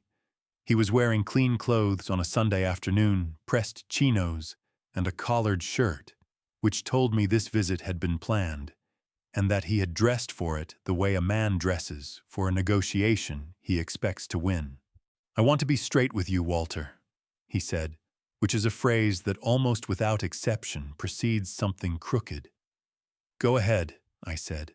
He opened the folder and produced a document approximately 12 pages in length, printed on heavy paper stock, and held it out to me. The renovation permits for the property. I've been working with the county planning office to formalize the improvements we discussed, the barn conversion, the patio extension, some infrastructure upgrades. I need your signature as property owner to move the applications forward. Standard stuff.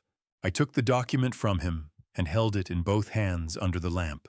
45 years of reading contracts had given me a particular skill that most people who have not spent their careers in construction do not develop the ability to read a document at 2 speeds simultaneously. The first speed is the surface speed, where you follow the language as it presents itself the way a casual reader follows a page. The second speed is the structural speed, where you are simultaneously mapping the document's architecture, where the signature blocks are. What each block authorizes how the language in Section 3 modifies the apparent meaning of Section 1, where the definitions are buried that change the meaning of words used elsewhere. I read at both speeds at the same time, and I did it without changing my expression or my posture or the pace at which I turned the pages. Because the most important thing in that stall in that moment was that Brandon Mercer continued to believe that he was watching an old man read a renovation permit. The first 4 pages were exactly what he had described. County planning application forms, property description, proposed renovation specifications for the barn conversion. Legitimate-looking documents correctly formatted bearing the county seal. Page 5 was where it changed. The header on page 5 read in the same font and at the same size as the surrounding text, supplemental authorization and agency agreement. The language that followed was dense and technical, the kind of language that is specifically designed to be difficult to parse on a first reading. But I had read language like it before in commercial construction contracts, where general contractors attempted to embed liability transfers and ownership claims inside documents that appeared to be something else entirely. Buried in the second paragraph of page 5 after approximately 200 words of procedural language was the operative clause.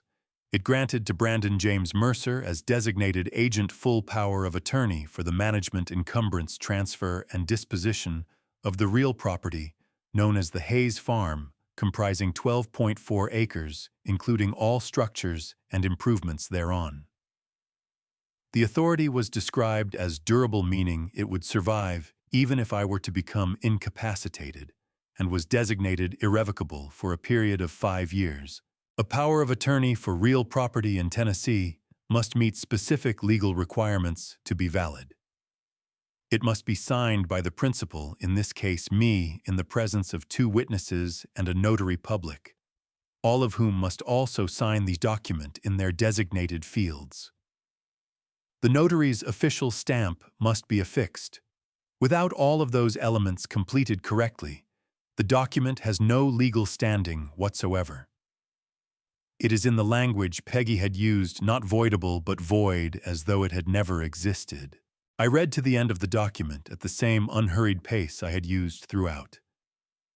Then I set the last page down on my knee and looked up at Brandon. He was watching me with the careful attention of a man who has laid a trap and is waiting to hear it close. "Renovation permits," I said. "That's right," he said. "Like I said, standard stuff. Just need your John Hancock on the signature page and I can get these filed Monday morning." I turned to the signature page. There were 4 blocks on that page. The first was the primary signatures line for the property owner with a printed line below it for the printed name and a box to the right for the date. The second was the first witness line. The third was the second witness line. The fourth was the notary block with fields for the notary's signature, printed name, commission number, and official stamp. Peggy had shown me exactly what to do. I uncapped the pen Brandon had set on the crate when he arrived, his pen, which he had placed there with the confidence of a man who had prepared every detail of this moment, and I signed my name. Not on the primary signature line. On the printed name line directly below it, which was a text field, not a signature field, and which had no legal authority whatsoever as a signature line under Tennessee property law. I wrote my name in my normal handwriting, neither rushed nor labored, and then I printed my name in the date box and wrote the date on the signature line where my name should have gone. 3 wrong placements. Any one of them alone would have been sufficient. Together, they made the document as legally effective as a grocery list. I handed it back to Brandon. He glanced at the signature page with the brief, satisfied look of a man confirming that what he expected to see is there. He did not examine it closely. He had no reason to. In his assessment of the situation, he was dealing with an old man who had been worn down and isolated and deceived into compliance. He closed the folder and stood up from the stool. "I appreciate this, Walter," he said. "I know things have been tense. This is going to be good for everyone." He ducked back through the low doorway and crossed the yard toward the house, the folder under his arm, moving with the loose and confident stride of a man who believes he has just secured everything he came for. I sat on the cot and listened to his footsteps cross the gravel, and then the porch steps, and then the front door of my house open and close. Then I picked up my phone and sent Peggy a single text. He took the bait. "Document is void. We are ready?" Her reply came in less than a minute. "Court order is filed. Party is in 3 weeks. See you on the other side, Walter."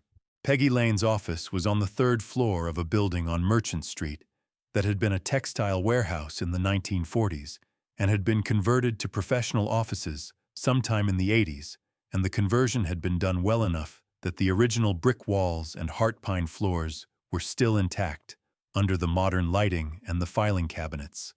I had sat in that office more times than I could count over 22 years, and it had always had the particular quality of a room where complicated things got made orderly, which was precisely the quality I needed from it. On the Monday morning, I arrived with Carl's folder under one arm and the iron box under the other. Peggy was already at her desk when her assistant showed me in at 8:15. She had her reading glasses on and 3 separate legal pads open in front of her, each covered in her handwriting in different colored ink, a system she had used as long as I had known her: blue for facts, red for legal citations, black for strategy. She looked up when I came in and gestured to the chair across from her without ceremony. I set the iron box on her desk. I set Carl's folder beside it. I sat down. Peggy opened the iron box first. She went through the contents, methodically lifting each envelope, reading the label, setting it in a sequence across her desk that I recognized as chronological, but also prioritized the deed and title first, then the financial records, then the patents, then the insurance documentation, then Carl's photographs and screenshots last. She did not speak for 11 minutes. I did not interrupt her. When she set the last document down, she pulled her reading glasses off and set them on the desk, and looked at me with an expression I had seen on her face only twice before, in 22 years. Once when I had brought her a commercial contract that contained a fraudulent lien clause, and once when I had asked her to review the terms of a subcontractor agreement that turned out to have been backdated. It was the expression of a woman who has seen enough bad behavior to maintain her composure in the face of it, but who has also never made peace with it. "Walter," she said, "this is elder financial abuse, fraudulent conveyance, insurance fraud, and forgery. 4 separate categories of actionable conduct, 3 of which carry criminal exposure under Tennessee state law, and 1 of which, the insurance account manipulation, implicates federal statutes as well." She paused.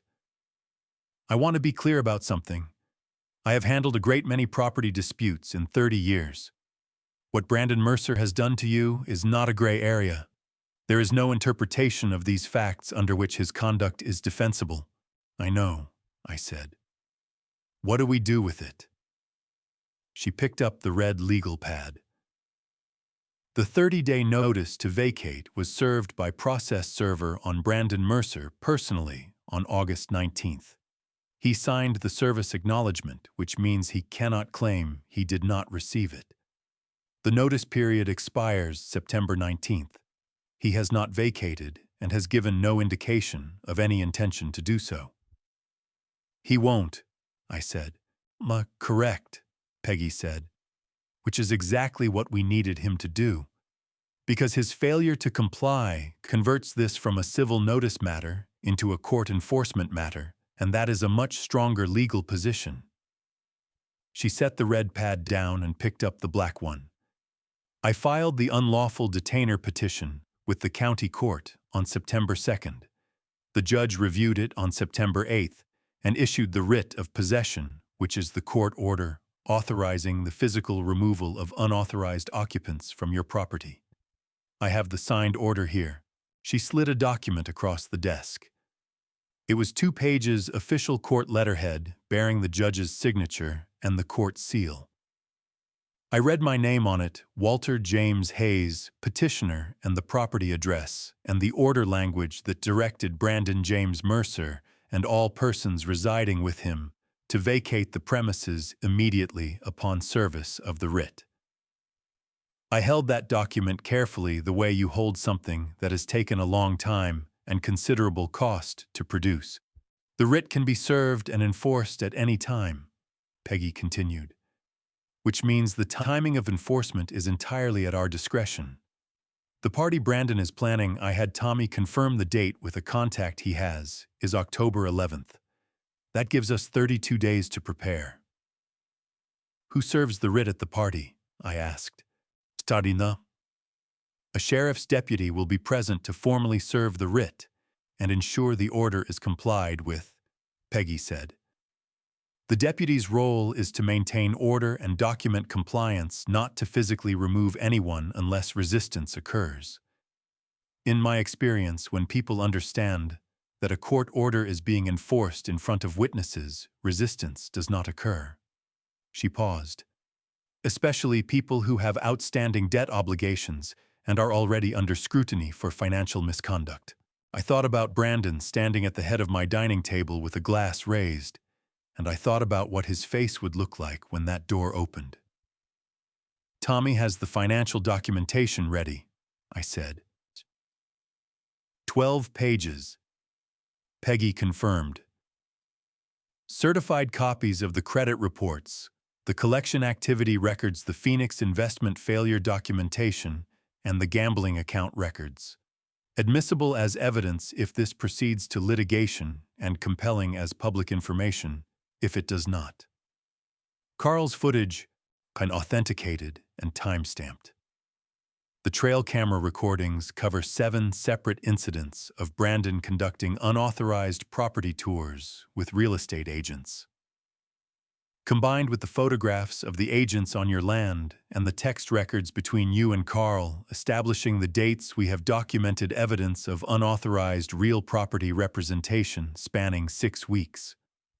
She set both legal pads down and folded her hands on the desk. "Walter, I need to ask you something before we go further," she said.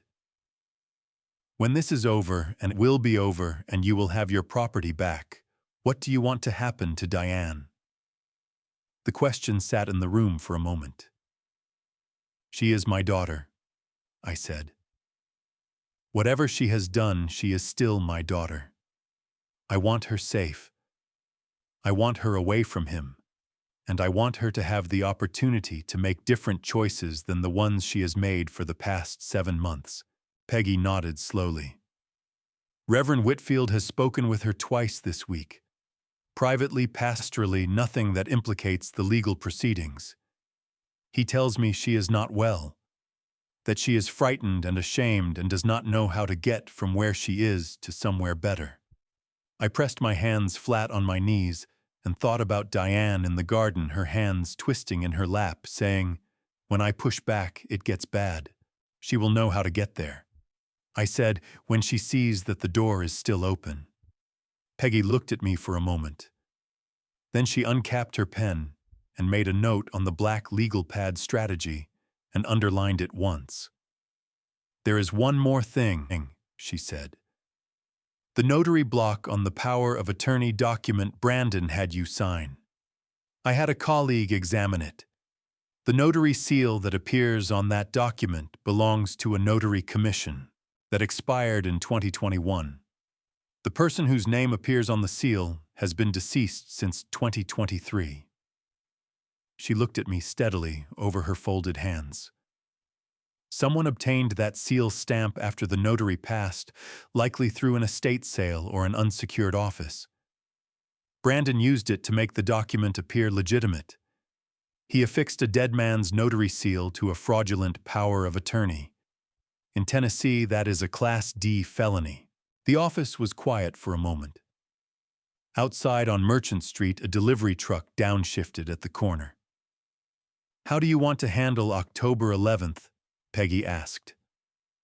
I leaned back in the chair and thought about 45 years of job sites, about the particular moment before a structure is completed, when all the elements are in place, and there is nothing left to do but execute. "We walk in through the front door," I said. "My front door. Together. I have framed walls in January wind on job sites in Montana, where the temperature dropped to 11 below and the nail gun misfired because the air compressor hoses had frozen solid. I have poured foundation concrete in Mississippi August heat, where the mix set faster than the crew could work it, and we lost 2 sections and had to break them out by hand and start over. I have managed crews of 30 men through weather delays and material shortages and inspections that failed on technicalities and subcontractors who walked off jobs at the worst possible moments. I have never in my life sat down to do something and found my hands as unsteady as they were that night. It was the 10th of October, a Friday, the night before the party.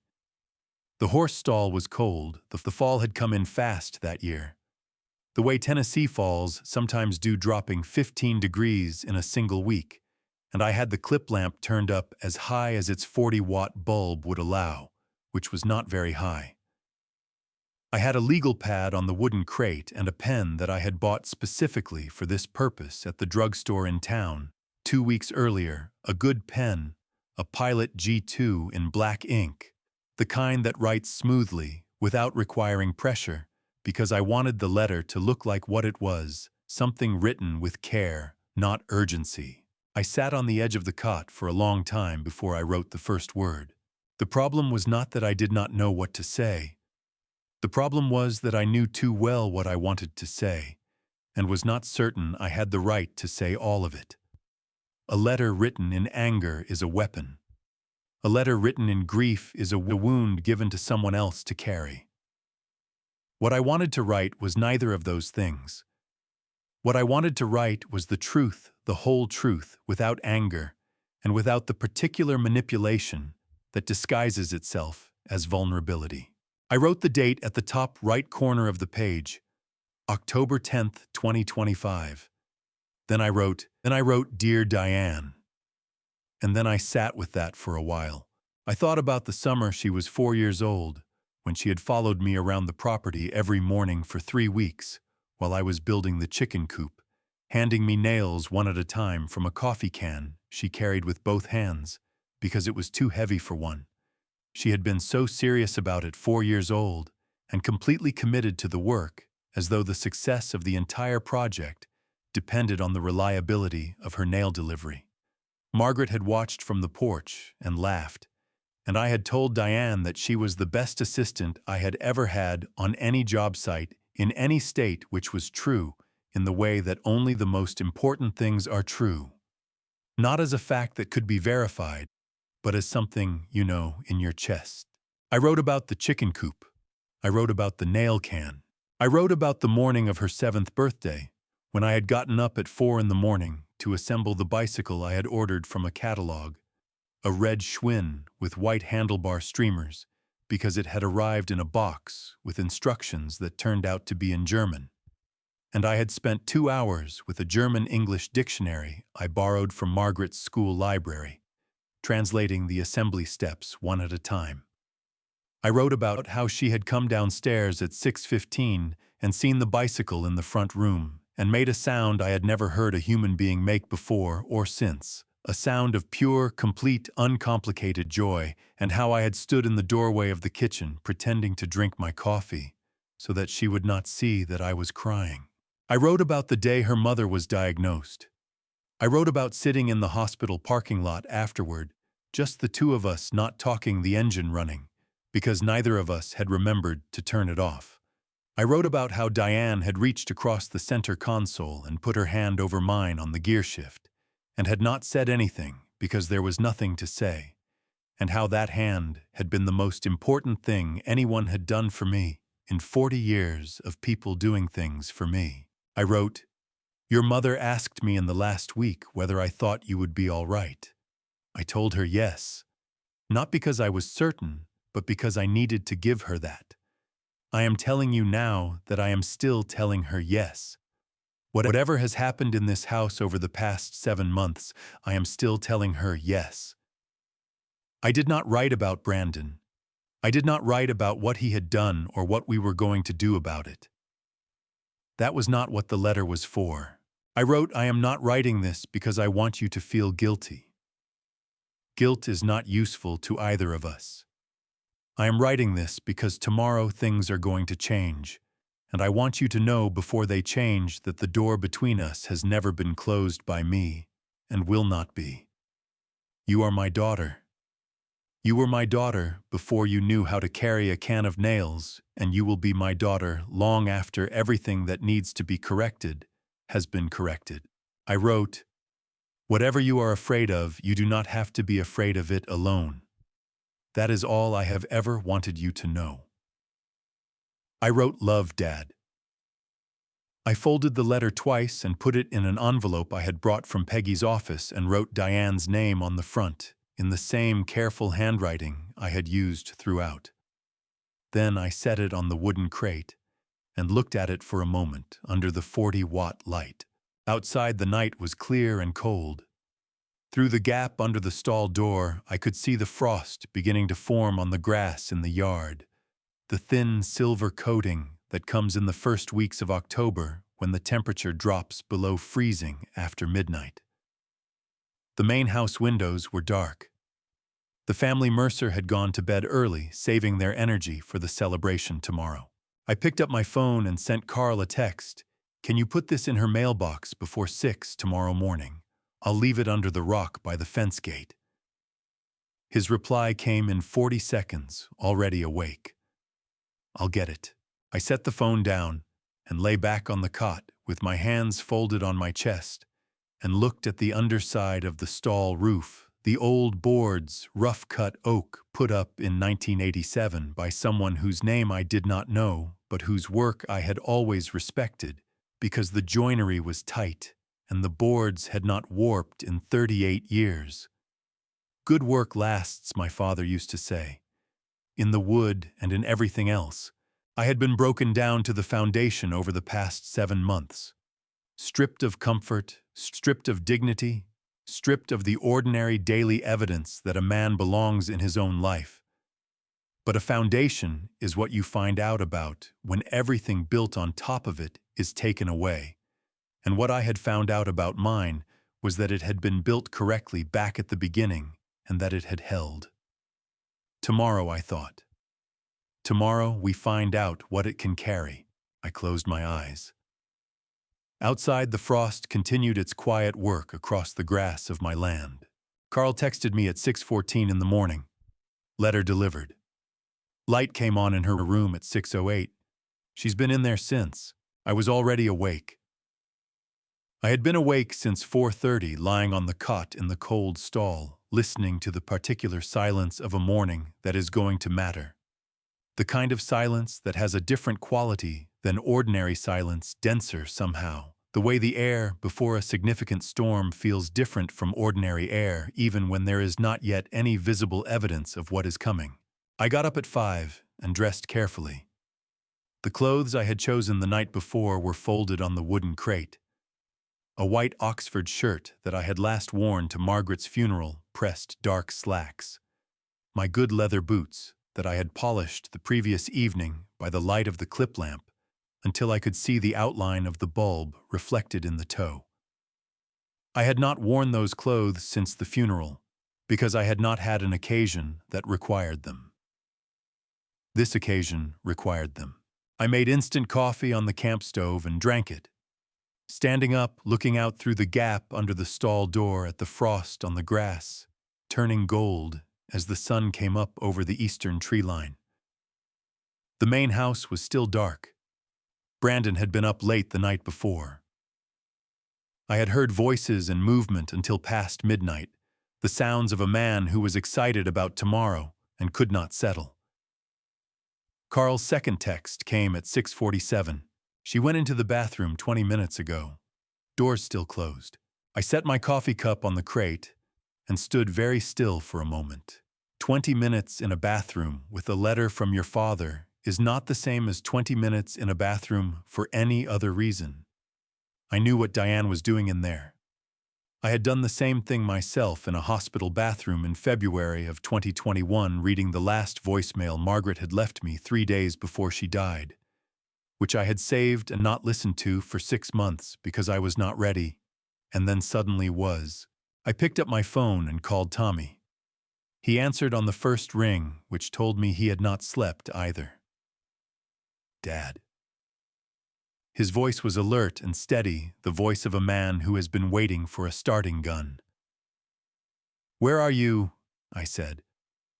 "Parking lot of the Calvary Baptist. Peggy's here. We've got everything." A brief pause. "How are you doing?" I thought about how to answer that honestly. "I am ready," I said. "That is the truest thing I can tell you." "That's enough," Tommy said.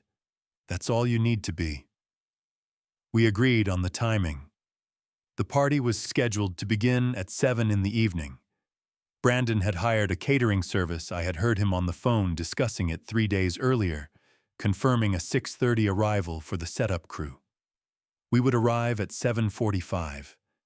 Late enough that the room would be full and comfortable, early enough that the evening would not yet have reached the point where guests began making their exits. At 7 in the morning, the main house came to life. I heard the back door open, heard the sounds of the catering crew beginning their setup in the kitchen, and dining room heard Brandon's voice directing them with the energetic authority of a man who had been looking forward to this day for a long time. A florist's van pulled up the driveway at 8.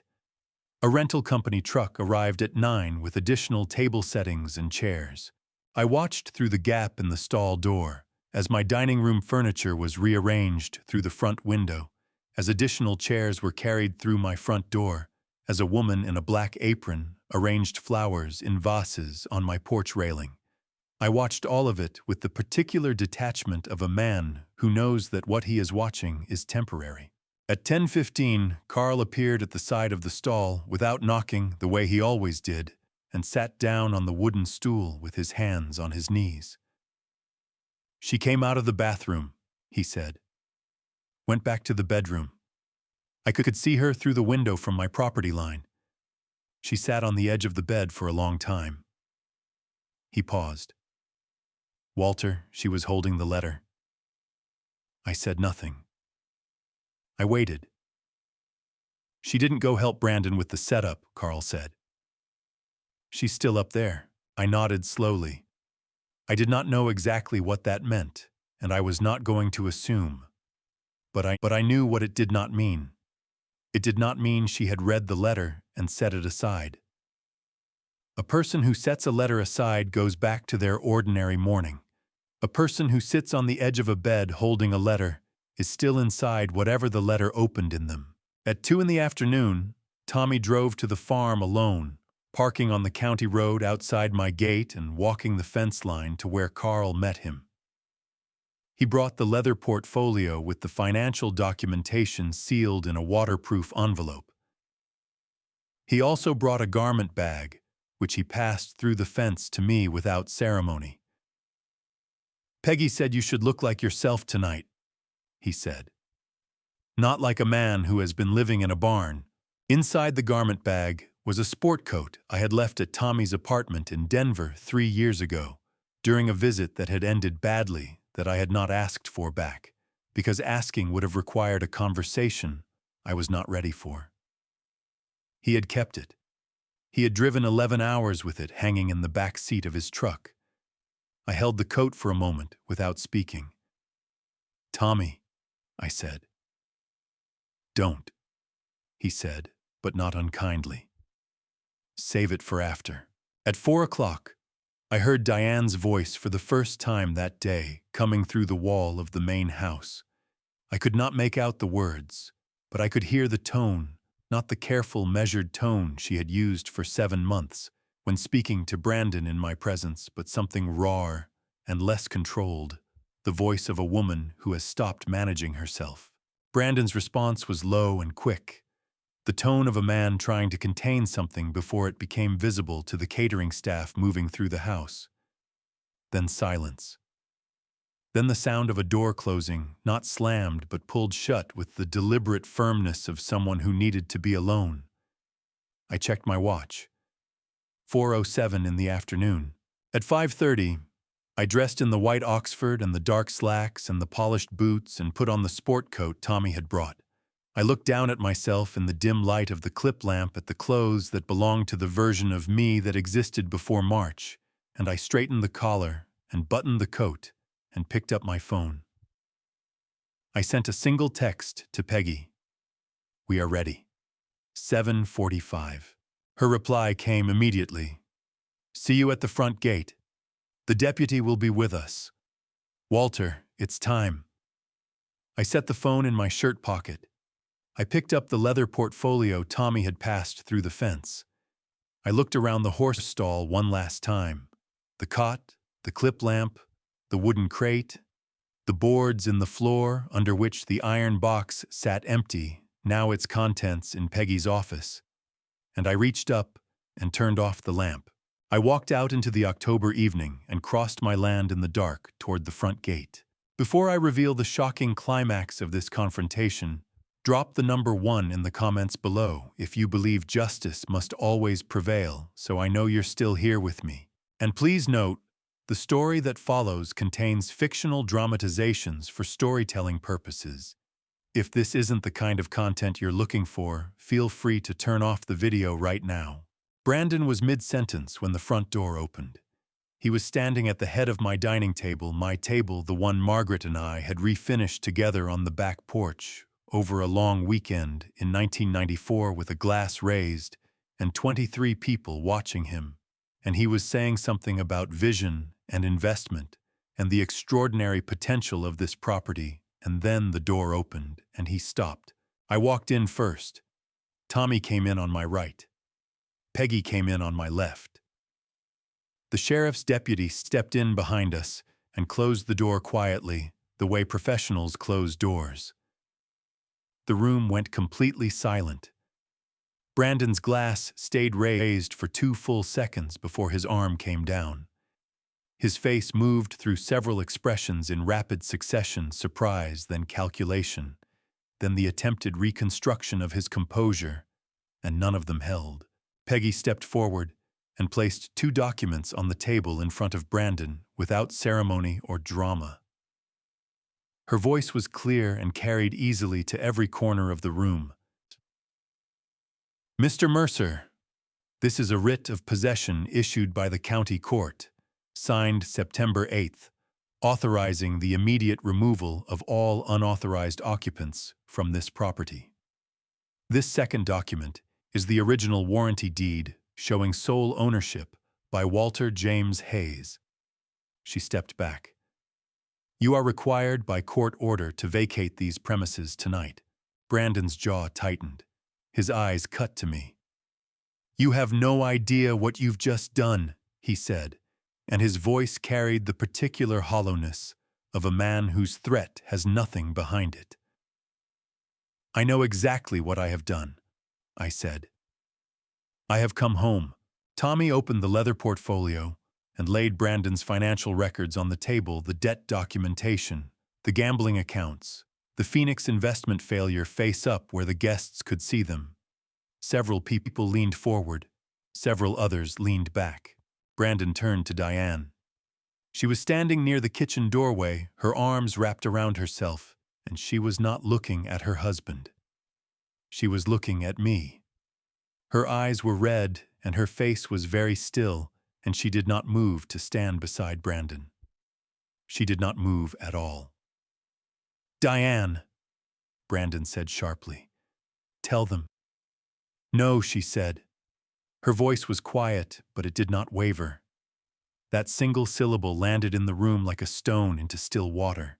The locksmith team came through the back door on Peggy's signal and began their work on the exterior locks. Within 20 minutes, the guests had quietly excused themselves, filing out with the uncomfortable speed of people who understood they had attended something they had not been told the truth about. Brandon gathered his things in silence. Roy and Patricia and Greg and Stacy loaded their vehicles without speaking to me. I stood in the front room of my house and watched them go and did not say a word, because everything that needed to be said had already been said in documents and in court orders and in 45 years of honest work that had produced something worth fighting for. The last set of taillights disappeared down my driveway at 9:17. By 9 o'clock, the driveway was empty, and the only sound on my land was the wind moving through the pine trees along the northern fence line. The same wind that had moved through those same trees every October for 31 years, indifferent to everything that had happened underneath them. Diane was still in the front room when I came inside. She was sitting on the floor beside the corner where Margaret's chair used to be, her back against the wall, her knees pulled to her chest. She had been crying for a long time. Her hands were in her lap, and she was looking at the floor, and she did not look up when I came in. I sat down on the floor beside her. 2 old people sitting on a hardwood floor in October. She said, Dad, I don't know how to tell you how sorry I am. I said, then don't tell me. Just stay. She leaned her head against my shoulder, and I put my arm around her, and we sat there while the house settled back into the quiet that had always belonged to it. Outside, the frost was forming again on the grass. Inside, the grandfather clock in the hallway marked the passing of the minutes with the same unhurried patience it had kept since Margaret bought it at an estate sale in 1998. Tommy stayed for a week. He and I rebuilt the workbench in the shop together, replacing 2 boards that had warped during the summer. We did not talk much while we worked. Because men who have known each other long enough understand that working beside someone is its own language. On the first Saturday of December, Carl came over at 7 in the morning with a thermos of black coffee. We sat on the porch in our coats and watched the light come up over the south pasture, the way we had done 100 times before, and the way we would do again. My wife always said that a house is just wood and stone. What makes it a home is the love that built it and the dignity to defend it. She was right. She was almost always right.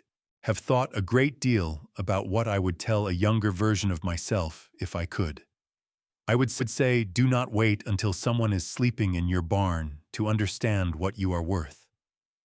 Do not confuse love with tolerance of cruelty. The door you open for someone out of generosity does not become their door simply because they walked through it.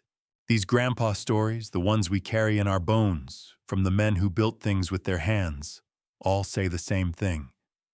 Dignity is not something others give you. It is something you refuse to surrender. This family story taught me that the hardest betrayal is not from an enemy. It is from someone who sat at your table and ate your food and still chose to look away. I do not say this with bitterness. I say it because it is true. And the truth is the only thing worth passing on. God gave me the patience to wait, the clarity to plan, and the people I needed exactly when I needed them. I did not fight with anger. I fought with evidence. If this family story moved something in you, if somewhere in these grandpa stories you recognized your own house, your own table, your own unanswered silence, leave a word in the comments. Share this with someone who needs to hear it. And if you have not yet subscribed to the channel, so these stories find you when you need them most, thank you for staying until the end. The stories ahead contain fictional elements crafted for reflection and education. If that is not what you are looking for today, no hard feelings. Choose what serves you. We will be here when you are ready.